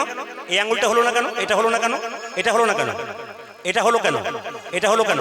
যারা গুরুমন্ত্র নিয়েছেন বলুন তো, গুরুমন্ত্র জপ করবার সময় কোন আঙুলটা ব্যবহার করেন? হাত দেখান, দেখান কোন আঙুলটা ব্যবহার করেন। বাবা একটু দেখিয়ে দিন তো সবাইকে, কোন আঙুলটা ব্যবহার করেন গুরুমন্ত্র জপ করবার সময়? না, গুরুমন্ত্র জপ করবার সময় এই আঙুলটা ব্যবহার হয়, এখান থেকে নাম শুরু হয়। গুরুমন্ত্র জপ করার সময় এইটা কেন? এটা ভগবানের আঙ্গুল, বিষ্ণুর আঙ্গুল। তুলসী পাতা দেবেন, তুলসী পাতা দেবেন, এই আঙ্গুলটা চাই কিন্তু স্পর্শ হতে, এই আঙ্গুলে হবে না, তুলসী পাতা এই আঙ্গুলে। বাতাসা দেবেন এই আঙ্গুলে, সবাই মাথায় রাখুন, এটা ভগবান কৃষ্ণের আঙ্গুল। আপনি তুলসী মন্দিরে কাঁচা মাটিটা নেবেন, জল দেওয়া সে পদে হরে কৃষ্ণ কৃষ্ণ কৃষ্ণ হরে হরে, হরে রাম রাম রাম হরে হরে। এই আঙ্গুলে দেবেন, প্রত্যেক দিন একটা করে ফোঁটা নেবেন, আপনার হাফ তিলক হয়ে গেল। যদি তিলক না নিতে পারেন জল তিলক করতে পারেন, কেউ না দেখুক, জল তিলক, জল দিয়ে তিলক করে নিলেন, কেউ দেখলো না, আপনার লজ্জার কোনো ব্যাপার নেই। যদি আপনার লজ্জা লাগে, হিন্দুদের সবচাইতে লজ্জার ব্যাপার তিলক নিয়ে নিলেই পাশের বাড়ির লোকটা বলে বাবারে কি বড় ভক্ত হয়ে গেল রে। এইটা আমাদের সবচেয়ে লজ্জার ব্যাপার। অন্যান্য ধর্মীয় মানুষরা ধর্মীয় লোককে সম্মান দেয়, আর আমাদের ধর্মীয় লোক দেখলেই দেখবেন সবচেয়ে লজ্জার ব্যাপার হয়ে যায়। এই জন্য আপনাদের কাছে নিবেদন রয়েছে, যে যেখানে আছেন, বাচ্চা যখন পেটে থাকবে মা তুলসী গাছে জল দেবেন। আর তৃতীয় নিয়ম হচ্ছে শ্রীমদ্ ভাগবত গীতার 2-4 লাইন করে পড়বেন। যদি পড়তে না পারেন তাহলে অন্তত মাথায় ঠেকাবেন। কৃষ্ণ ভক্ত সন্তান জন্ম নেবে নেবে নেবে যদি আচারগুলো মা পালন করতে পারে। তাহলে বাবার কি কোনো দায়িত্ব নেই? বাবাও স্নান করে মন্দিরে প্রণাম করে বলবে প্রভু ও যেমন প্রার্থনা করছে আমিও প্রার্থনা করছি, গাড়ি বাড়ি টাকা পয়সা থাক কিন্তু একটা কৃষ্ণ ভক্ত সন্তানের জন্ম হোক। নিমাই সচী মাতাকে বলেছিল মা তুমি আমায় ডাকলে কেন? তোর বাবার পিণ্ডটা দিয়ায়। মা পিণ্ড দিলে কি হয়? 7 বংশোদ্ধার হয়। তখন সঙ্গে সঙ্গে নিমাই বলেছিল মা পিণ্ড দিলে 7 বংশোদ্ধার হয়। কোন বংশে একটা কৃষ্ণ ভক্ত সন্তান জন্ম নিলে তা 7 বংশ নয়, তা 14 বংশোদ্ধার। এই জন্য আমি চাই আপনাদের ত্রিপুরাতে এসে কৃষ্ণ ভক্ত সন্তান বাড়ি বাড়ি তৈরি করতে আপনারা সবাই মিলে ব্রতী হয়ে যান। এই আশ্রমে বসে যেন বাড়িতে বাড়িতে একটা করে কৃষ্ণ ভক্ত সন্তান জন্ম দিতে পারি। মায়ের চলা যেমন হবে বাচ্চার চলা যেমন হবে, মায়ের বলা যেমন হবে বাচ্চার বলা তেমন হবে, বাবার দেখা যেমন হবে বাচ্চার দেখা তেমন হবে। আপনি যখন বাবা হয়ে গেলেন, আপনি যখন মা হয়ে গেলেন, আপনার দায়িত্ব বেড়ে গেল, তখন আপনাকে এদিক ওদিক তাকালে হবে না। আপনাকে মাথায় রাখতে হবে, গোবিন্দের চরণে মন রাখতে হবে। কেন? বারবার প্রার্থনা করে বলতে হবে আমার জন্য কৃষ্ণ ভক্ত সন্তান হয়। তুলসী গাছে যখন মায়েরা জল দেবেন ভিজে কাপড়ে দেবেন না, শুকনো কাপড়ে দেবেন। কেন? ভিজে কাপড়ে জল যত তুলসী মন্দিরে পড়বি তত আপনার পাপ হয়ে যাবে। তুলসী মন্দিরে জল দেবেন, পশ্চিম দিকে মুখ করে দেবেন না। কেন? মায়েরা, সূর্যদেব আমাদের প্রধান দেবতা, সূর্যকে পিছু করে কোনো ভালো কাজ করতে নাই, তাই আপনারা পশ্চিম দিকে মুখ করে জল দেবেন না। তুলসী গাছ পরিক্রমা কবার করবেন? আমি কবার বললাম? 4 বার। ভগবানের মন্দির পরিক্রমা কবার করতে হয়? 4 বার। আচ্ছা, দেবীর মন্দির কবার পরিক্রমা করতে হয়? মা কালী মা মনসা কবার? 3 বার, এই 1 বার। আর দেবতার মন্দির কবার পরিক্রমা করতে হয়? দেবতার মাত্র 3 বার। আচ্ছা, শিবের মন্দির পরিক্রমা কবার করবেন? শিবের শিবে জল ঢেলেছেন আপনারা? শিবলিঙ্গে জল ঢাললেন? সোমবার দিন ঢাললেন? জোরে বলুন হ্যাঁ না না। 2-4 জন জল ঢেলেছেন শিবলিঙ্গে? শ্রাবণ মাসে জল ঢাললেন না? জল ঢাললেন তো? আচ্ছা, আমাদের তারকেশ্বর বলে একটা মন্দির আছে জানেন তো, হুগলিতে? ওইদিকে যখন গান করে পেরিয়ে যাচ্ছে, মেয়েরা সব বাঁক কাঁধে নিয়ে জল নিয়ে যাচ্ছে আর বলতে বলতে যাচ্ছে, বাবার বড় টেম্পার, ওজন বাম্পার, বাবার বড় টেম্পার। ওজন বাম্পার, আবার বলছে কোন কোন মেয়ে, আলু ঝিঙ্গা পোস্ত, বাবা ভালোবাসতো, আলু ঝিঙ্গা পোস্ত। বাবা ভালোবাসতো। আমি মনে মনে বললাম, বাবা আবার পোস্ত খেতে কবে থেকে শুরু করলো? মেয়েরা বলা বলি করছে। ও মায়েরা কিছু মনে করবেন না, জল ঢালুন। আমি এবছর শিবরাত্রিতে শেষ সোমবার বাড়িতে ছিলাম, মেয়েরা সব জল ঢালছে, আমার পাশের বাড়ি বৌদি খুব কাঁদছে। বললাম, দিদি কাঁদছো কেন? আর বলো না ভাই, দেবতারা খুব বেঈমান হয়। বলে কেন? আইবুড়ো থেকে জল ঢালছি, শেষে আমি জল ঢালা পাটি পেলাম। জল ঢালা পাটি মানে বুঝতে পারছেন? মানে এইরকম পাটি পেলাম। বাবার কাছে বলুন না, দেবতুল্য সন্তান দাও, দেবতুল্য স্বামী দাও। বাবা তুমি পরম বৈষ্ণব, তুমি বৈষ্ণব স্বামী দাও। তুলসী গাছে জল দিতে দিতে এই গানটা সবাই গাইবেন, আপনাদের লাভ আছে একবার। আর হ্যাঁ, আমি যে বললাম, আপনারা যেভাবে এঁটে সেটে বসছেন, তাতে আমি দান আপনারা যারা এঁটে সেটে বসছেন, এমনভাবে আমি সিদ্ধান্ত নিলাম আজকে 3টে পর্যন্ত কীর্তন করবো। রাজি আছেন? 3টে মানে ভোর 3টে বলি নাই, 3 ঘন্টার কথা বলেছি। ঘড়ির দিকে তাকান, কখন পেরিয়ে গেছে। আচ্ছা বলুন তো একবার জোরে, রাধা রানী কি? বাবারে, পাওয়ার বাড়ছে তো রাত্রি বাড়ি। জোরে বলুন, শ্যাম সুন্দর কি? এত জোরে বলবেন, খুব জোরে, রাধা রানী কি? বাবা বাবা, শ্যাম সুন্দর কি? মদন মোহন কি? শ্যাম ভগবান কৃষ্ণ কি? শ্রীকৃষ্ণ জন্মাষ্টমী উৎসব কি? শ্রীকৃষ্ণ জন্মাষ্টমী উৎসব কি? আচ্ছা মায়েরা, হ্যাঁ, যে যেখানে বসে আছেন, কৃষ্ণের 3টে জায়গা বাঁকা। আমার দিকে তাকান। একটু কারো জানা আছে? একবার সুন্দর তত্ত্বগুলো জানবেন। যারা বাবারা কীর্তন শুনছেন, বহুদিন মায়েরা শুনছেন, আমি ভেঙে ভেঙে বুঝিয়ে দিচ্ছি। কৃষ্ণের 3টে জায়গা বাঁকা। আমার দিকে তাকান, আমার দিকে তাকান। কৃষ্ণের 3টে জায়গা বাঁকা। আমার দিকে তাকান। এই যে এই যে এই যে এই যে এই যে, একটু সরে, উজ্জ্বল একটু এইদিকে বসে যাও, দেখতে পাচ্ছ না নাকি? আস্তে এইদিকে মায়েরা, কৃষ্ণের এইদিকে দিকে, কৃষ্ণের 3টে জায়গা বাঁকা। একটা কি? পা। একটা পি, একটা কি? একটা কি? কোমর। আর একটা কি?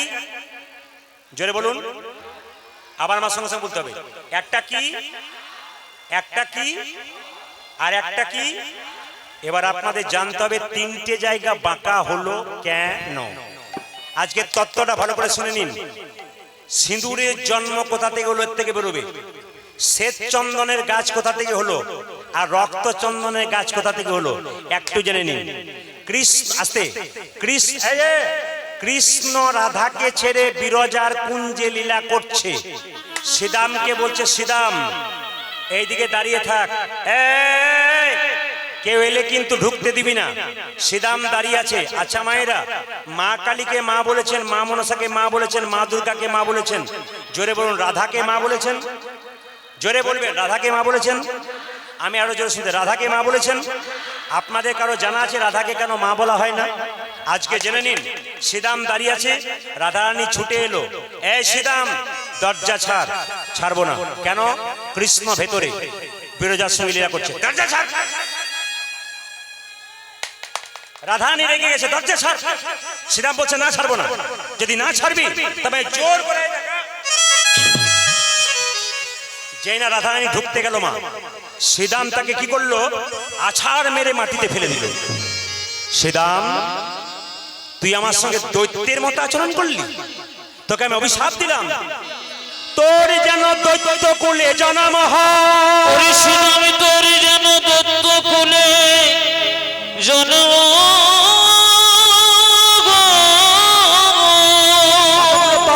দেখুন, তোর যেন দৈত্য কুলে জন্ম হয়।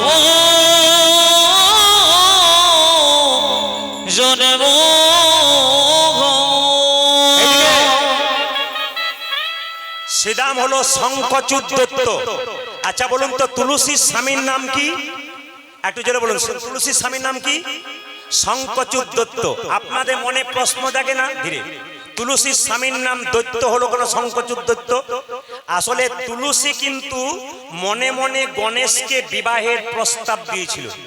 একদিন গণেশকে বলেই ফেলেছিল, আমি তোমায় ভালোবাসি, আমি তোমায় বিয়ে করতে চাই। গণেশ লক্ষ্মী ছেলে, অভিশাপ দিল, আমাকে বারবার বিয়ের প্রস্তাব দিচ্ছ, অভিশাপ দিলাম তোমার দৈত্য স্বামী হোক। গণেশের অভিশাপে তুলসীর দৈত্য স্বামী হলো। তুলসী বলল, সব পুজোতে যাব, তোমার পুজোতে যাব না।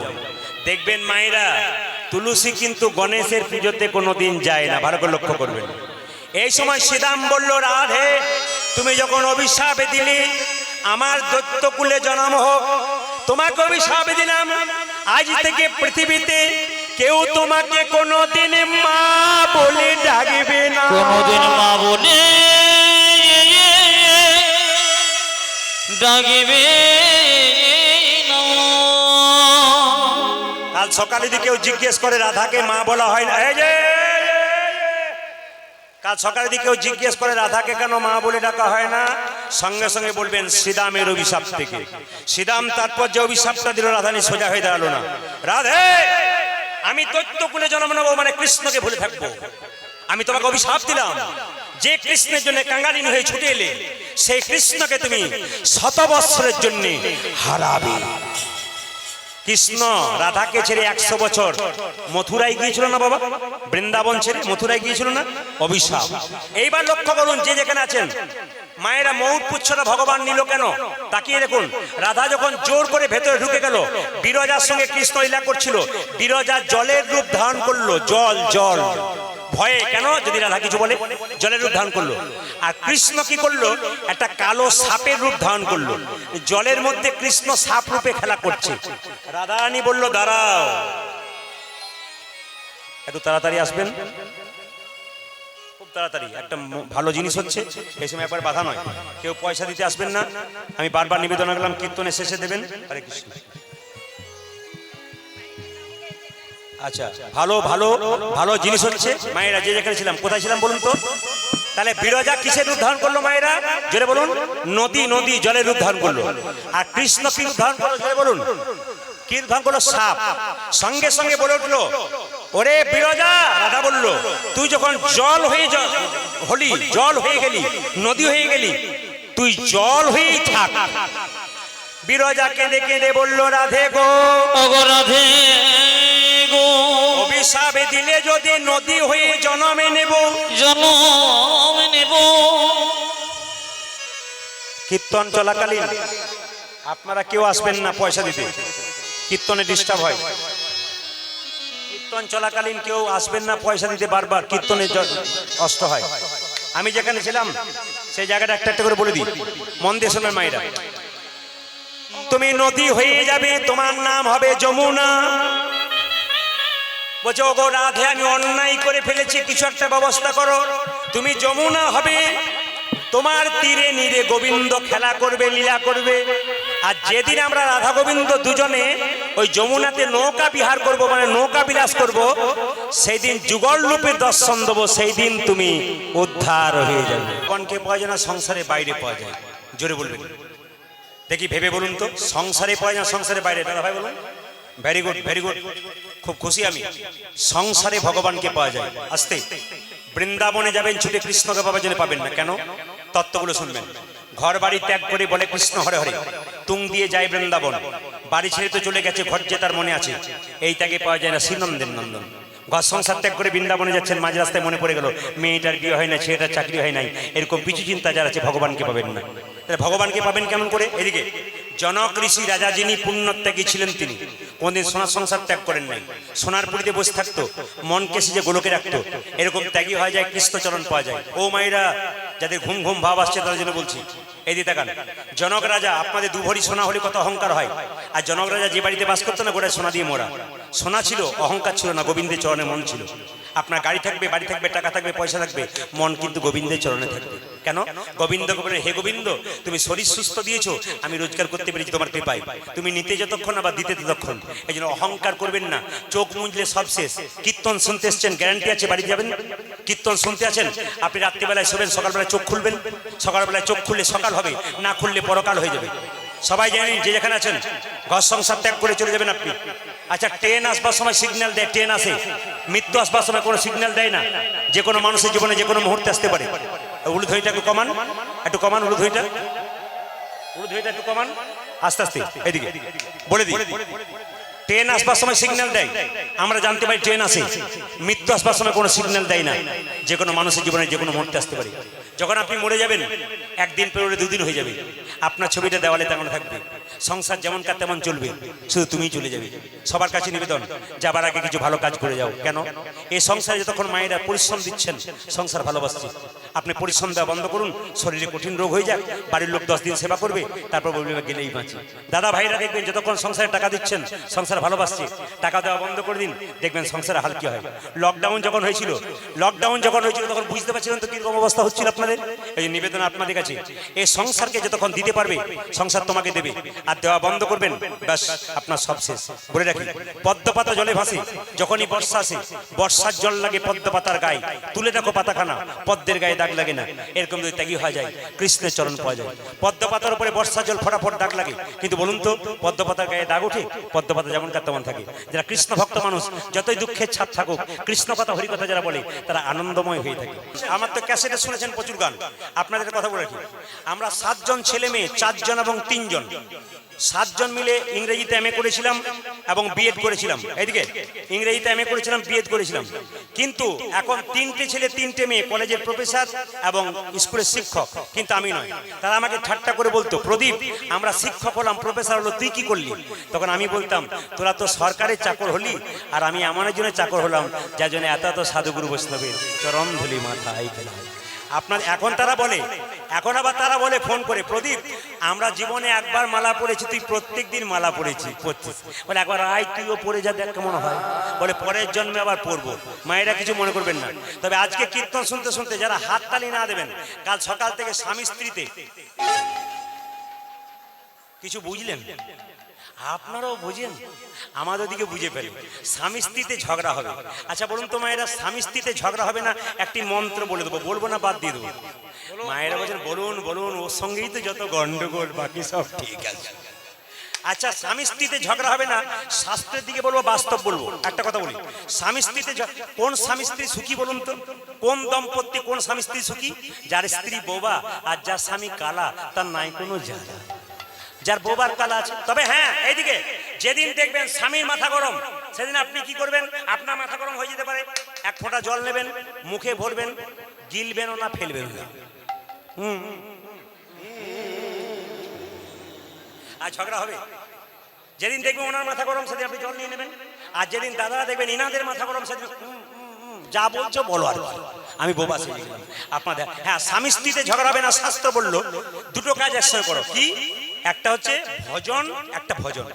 স্বামী যদি বেলা 4টের সময় আসে, তাকে দেবে, তারপর খাবে, তাহলে ভজন হয়ে গেল, ভজন। আর সন্ধ্যাবেলায় স্বামী স্ত্রীতে বসে একটু ভগবানের নাম কীর্তন করো। কিছু মনে করবেন না মায়েরা, আমাদের সমাজে সবচেয়ে লজ্জার ব্যাপার, খুব সাধারণ মানুষ কীর্তন শোনে, আর খুব হাই কোয়ালিটির মানুষ কীর্তন শোনে। আমি মালদা নদিয়া মুর্শিদাবাদে যাই, যারা এমএ বিএ পাস, খুব হাই কোয়ালিটির মেয়েরা, তারা কিন্তু খাতা কলম নিয়ে বসে থাকে দামি দামি কথাগুলো লিখবার জন্য। আবার দেখবেন কিছু সমাজে মানুষ আছে, যারা একটু চাকরি পাওয়ার পর পা মাটিতে পড়ে না, ওরা ভাবে আমরা কি না হয়ে গেছি। আইজাক নিউটন এত বড় বিজ্ঞানী, তিনি ভগবানকে বিশ্বাস করতেন। আচ্ছা মায়েরা সবাই লক্ষ্য করুন, আইজাক নিউটন এত বড় বিজ্ঞানী, তারা ভগবানকে বিশ্বাস করতেন। আইনস্টাইন এত বড় বিজ্ঞানী, তিনি ভগবানকে বিশ্বাস করতেন। আর আমরা সামান্য এমএ বিএ পাস করে ভগবানকে বিশ্বাস করতে পারি না। আমি একবার চেন্নাই গিয়েছিলাম চিকিৎসার জন্য, যে ডাক্তারবাবুকে দেখাচ্ছিলাম, লন্ডন ফর ডাক্তার, আপনি অবাক হয়ে যাবেন। তার টেবিলে কৃষ্ণের ছবিটা আছে, তার নিচে একটা থালা আছে, কয়েকটা বাতাসা, কয়েকটা তুলসী পাতা পড়ে আছে। জিজ্ঞেস করলাম, স্যার এটা কেন? বলছে উনিই তো আসল, উনি করাচ্ছেন, আমি করছি। এত বড় লন্ডন ফেরত ডাক্তার, তিনি ভগবানকে বিশ্বাস করছেন। লজ্জা আমাদের, আমরা একটা এমএ বিএ পাস করে ভগবানের নাম করতে পারি না। তবে বলে রাখি মায়েরা, আপনারা বলেন না ছেলেকে নিরামিষ খাওয়াবো না, বুদ্ধির বিকাশ হবে না। আইনস্টাইনের চরিত্র পড়বেন, এত বড় বিজ্ঞানী জীবনে কোনোদিন আমিষ খায় নাই।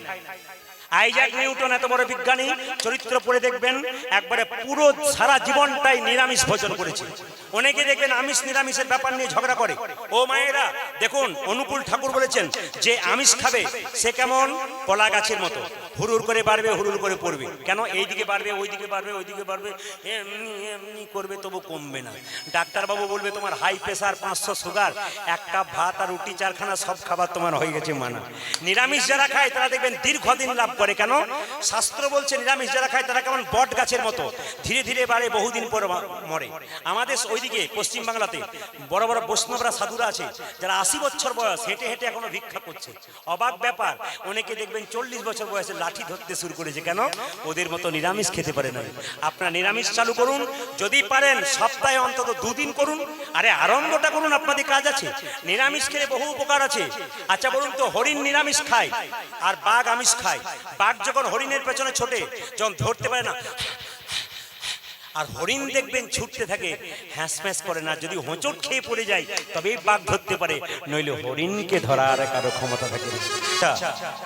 এবার দাদা ভাইদের বলবো, আপনারা 3.5 ঘন্টা ধরে 4 ঘন্টা ধরে বসে আছেন। মায়েদেরকে বলবো আপনারা তখন বসে আছেন, এই যে প্রসাদ খাওয়াবে মানে রঘুনন্দন গোপীনাথকে সবাই দর্শন করুন। এই বিরাট জিনিস, এই যারা দর্শন করবেন তারা শ্রীখণ্ডে গেলে দেখতে পাবেন। যদি কেউ যেতে কোনোদিন না পারেন, এখানে দর্শন করুন, লাভ আছে। যেমন দেখবেন যে উৎসবের পেছনে আসতে, যে উৎসবের পেছনে যাত্রা লেখা আছে, সে উৎসবের সময় ভগবান মন্দিরে থাকে না, বাইরে আসে। যে উৎসবের পেছনে যাত্রা লেখা থাকে, যেমন দেখবেন রথযাত্রা, বলুন তো গোবিন্দ মন্দিরে থাকে? জোরে বলবেন হ্যাঁ না না। সেদিন কিন্তু গোবিন্দ বাইরে বেরিয়ে আসে মন্দির থেকে। ঝুলন যাত্রা, ঝুলনের সময় গোবিন্দ ভেতরে থাকে, বাইরে থেকে দোল খাওয়ায় ভক্তরা, ঝুলন যাত্রা। দেখবেন রাস যাত্রা, গোবিন্দ রথচক্রে সখীদের সঙ্গে ঘুরছে না, রাসচক্রে ঘুরছে। আর কোনটা বলুন তো? দোল যাত্রা, আবির খেলার জন্য গোবিন্দ বেরিয়ে আসে। ওই জন্য যাত্রা যে উৎসবের পেছনে লেখা থাকে, সেদিনটাতে গোবিন্দ ভেতরে থাকে না, বাইরে থাকে। আজকে ভগবান স্বয়ং গোপীনাথের হাতে না, রঘুনাথের হাতে নাড়ু খাবে। সবাই মাথায় কাপড় দিন, বারবার নিবেদন রাখবো। তবে আপনাদের ত্রিপুরাতে মাথার কাপড়টা আছে, আমাদের ত্রিপুরা, আপনাদের ত্রিপুরাতে মাথার কাপড়টা আছে। আমাদের ওদিকে মাথার কাপড় থাকে, আমার দিকে তাকান, যে যেখানে আছেন, আমাদের দিকে মাথার কাপড়টা থাকে, আমার দিকে তাকাবেন। আমার মায়ের মা বেঁচে ছিল 95 বছর বয়স, মাথার কাপড় এখানে ছিল। আমার মা বেঁচে আছেন 75 বছর বয়স, মাথার কাপড় এখানে আছে। আমার কাকিমা বেঁচে আছেন 65 বছর, মাথার কাপড় সত্যি সত্যি খোঁপা মানে বাম্পার পর্যন্ত গেল। এখন যারা বাড়িতে এসছে তাদের বাম্পার টাম্পার নেই, হাইওয়ে রোড হয়ে গেছে। মায়েরা আবার দেখবেন, আগে ভাসুর দেখলে মেয়েরা পর্দা নিত না, আগে ভাসুর দেখলে মেয়েরা পর্দা নিত না, এখন নেই। কেন নেয় না বলুন তো? যেদিন থেকে ভাসুর হলো বর্দা, সেদিন থেকে সরে গেল পর্দা। যেদিন থেকে বর্দা, সেদিন থেকে পর্দা সরে গেল। সবাই মিলে বসুন, ভক্তি করে বসুন এবং প্রেম সে আপনারা দর্শন করুন। আমি বারবার বলবো, দাদা ভাইদেরকে রুমাল তোয়ালে যদি থাকে আপনার মাথায় নিন, যদি থাকে। এই সময়টা, এই ভক্ত ভগবানের মিলনের সময়টা কিন্তু সবাইকে মাথায় কাপড় নিয়ে করজোরে বসতে হয়, একবারে বাবু হয়ে। এটা দর্শনের জায়গা, এটা দর্শন করলে আপনাদের বৈকুণ্ঠ প্রাপ্ত হবে। সবাই প্রেম সে। মুকুন্দ সরকার গাইছে, রঘুনন্দন দর্শন করছে। কি গাইছে? মা মা। একবার নীরব, একবারে নীরব। এই সময় কেউ কারোর সঙ্গে কথা বলবেন না, কেউ কারোর দিকে তাকাবেন না, নিজে নিজে দর্শনীয় জিনিস। রথের দড়ি টানতে না পারেন, রথের ভগবানকে দেখলে বৈকুণ্ঠ প্রাপ্ত হয়, স্কন্দ পুরাণ বলল। দোল যাত্রার সময় ভগবানকে দোল খাওয়াতে না পারেন, দোল খাওয়ানো দেখলে আপনার বৈকুণ্ঠ প্রাপ্ত হতে পারে। আজকে গোবিন্দকে সেবা করাতে পারছেন না, গোবিন্দের সেবা দর্শন করতে পারবেন, আপনার বৈকুণ্ঠ প্রাপ্ত হবে। মুকুন্দ সরকারের ছোট্ট ছেলে রঘুনন্দন বড় হয়ে গেল, 5 বছর বয়স, তার বাবা পুজো করছে আর রঘু বসে বসে দেখছে। মামা অন্তর মন্দির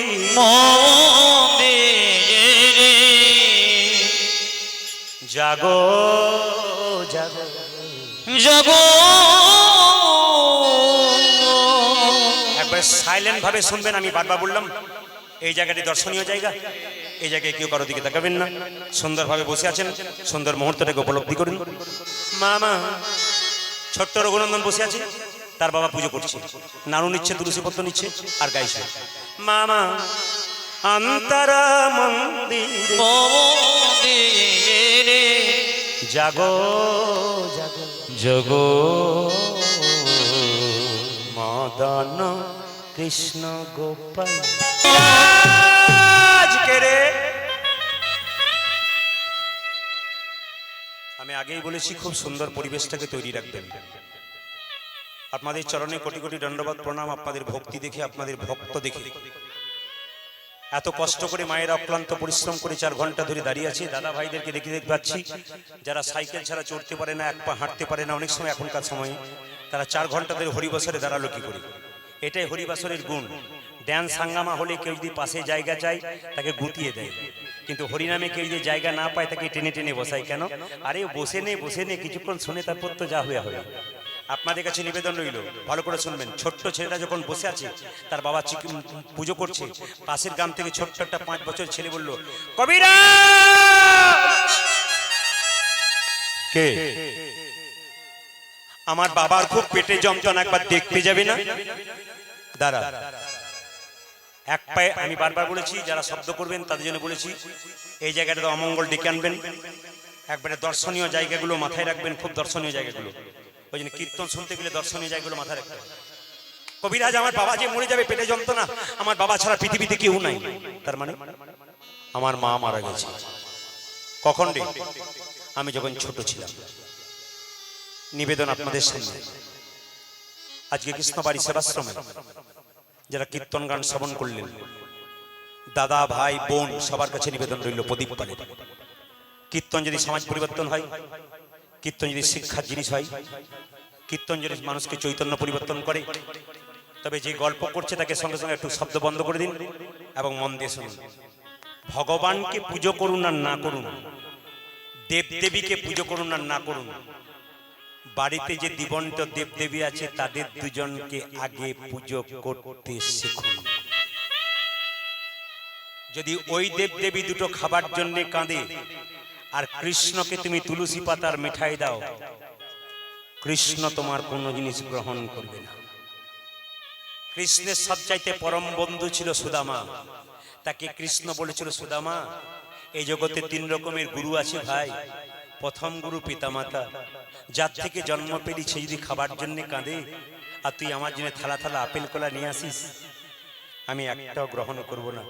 জীবন্ত দেবদেবী দুটো আগে দে। আপনারা যে যেখানে বসে আছেন, যে যেখানে দাঁড়িয়ে আছেন, আপনাদের কাছে নিবেদন রইল, বাড়িতে মা বাবাকে কাঁদাবেন না। যে বাড়িতে বৃদ্ধ বাবা বৃদ্ধা মায়ের চোখে জল পড়ে, সেই বাড়িটা 2 দিন আনন্দ থাকে বটে, তারপর সংসারটা অভিশপ্ত হয়ে যায়। কারো চোখের জল ফেলবেন না, কারো অভিশাপ কুড়িয়ে নেবেন না। আপনি ঠকবেন, উনি ঠকবেন না। যে যেখানে বসে আছেন, দুর্গাপুজোর অষ্টমীর সময় মা বাবা দুটো কাপড় পেল না, দুটো খাবার পেল না, আপনি উপবাস করে দুর্গাকে, মাটির প্রতিমাকে পুজো দিচ্ছেন। মাটির প্রতিমা যেন বলতে চাইছে, মাটির প্রতিমা পুজিস রে তুই, আগে ঘরের দেবদেবী দুটোকে পুজো কর। যারা খাবার জন্য বসে আছে, জীবন্ত দেবদেবী দুটো পেল না, আর পাথরের মূর্তিকে, মাটির মূর্তিকে খাওয়াতে এসেছিস, আগে যা ওদের খাইয়ে দিয়ে। প্রত্যেকটা ভাইকে বলবো, আজকে যদি তুমি মনে করো আমি দেব না বৃদ্ধ বৃদ্ধাকে আমার ছেলেকে মানুষ করব আগরতলায় গিয়ে বা ভালো জায়গাতে গিয়ে, আপনি ভুল করছেন। আপনার ছেলে কিন্তু আপনার কাছ থেকে শিখছে মা বাবার সঙ্গে কেমন করে আচরণ করতে হয়। না শিখিয়ে দিচ্ছেন আপনি, কেউ শেখাচ্ছে না। আপনি মা বাবার সঙ্গে ভালো ব্যবহার করুন, দেখবেন মা বাবা আপনার সঙ্গে, ছেলে দেখবেন বড় হয়ে ভালো ব্যবহার করবে। মায়েরা যদি নবদ্বীপে যান, তাহলে দেখবেন ইস্কন মন্দিরে শিল প্রভুপাদ আছেন। তার বাবা কেমন লোক ছিল জানেন? চাকরি করত, সকাল 10টায় অফিসে যেত, সকাল 10টা পর্যন্ত দরজায় বসে থাকতো। কোনো সাধুগুরু বৈষ্ণবকে দেখলে বলতো, একবার আসুন, একবার আসুন। কি হয়েছে, কি হয়েছে, একবার আসুন না, কি হয়েছে? আরে আমার ছেলে, এদিকে এদিকে এদিকে। শিল প্রভুপাদকে ডেকে বলতো, এদিকে বাবা। কি? বৈষ্ণবকে বলতো, বাবা আমার ছেলের মাথায় একবার হাত দিয়ে বলুন যেন রাধা রানীর কৃপা হয়, আমার ছেলের মাথায় হাত দিয়ে বলুন যেন কৃষ্ণের কৃপা হয়। বাবা টেনে টেনে বৈষ্ণবকে ডেকে আনতো, মাথায় হাত দেওয়া করাতো। বলি তো শিল প্রভুপাদ পৃথিবীর ইতিহাসে আজকে নাম উজ্জ্বল করছে, এ তো বাবার জন্য। আপনারা যারা এতজন দাঁড়িয়ে আছেন, বাবা হয়েছেন, তারা যদি কর্তব্য পালন করেন, ছেলের প্রতি বৈষ্ণবের আশীর্বাদ দিতে পারেন, আপনার ছেলে বিশ্ববিখ্যাত হবে না। কি বলেছি? মায়েরা, হিরণ্যকশিপুর যুগ যুগ ধরে অন্যায় করেছে, তার ছেলে ভক্ত প্রহ্লাদ কৃষ্ণ ভক্ত হলো কেন? একটাই কারণে। কেন? তার মা গয়াধু যখন পেটে ভক্ত প্রহ্লাদকে রেখেছিল তখন নারদ মুনি চরণ সেবা করেছিল, এই জন্য চরণ সেবা করেছিল, কৃষ্ণ তত্ত্ব কথা শুনেছিল, এই জন্য তো সে কৃষ্ণ ভক্ত সন্তানের জন্ম দিয়েছিল। ওই জন্য মায়েদের অবদান, বাবাদের অবদান আছে। আমি ছোট ছোট ভাইদেরকে বলবো, মা কাঁদাবে না। ছোট ছোট বোনেদেরকে বলবো, সংসারে রক্তের অহংকারে গরমে বৃদ্ধ বৃদ্ধাকে কাঁদিও না। তোমার ছেলে যখন বড় হবে, তোমার ছেলের পাশে যখন একজন আসবে, তোমাকেও কাঁদাতে কাঁদাতে ঘর থেকে বের করবে, সেদিন তুমি বুঝবে আমি কি করেছিলাম।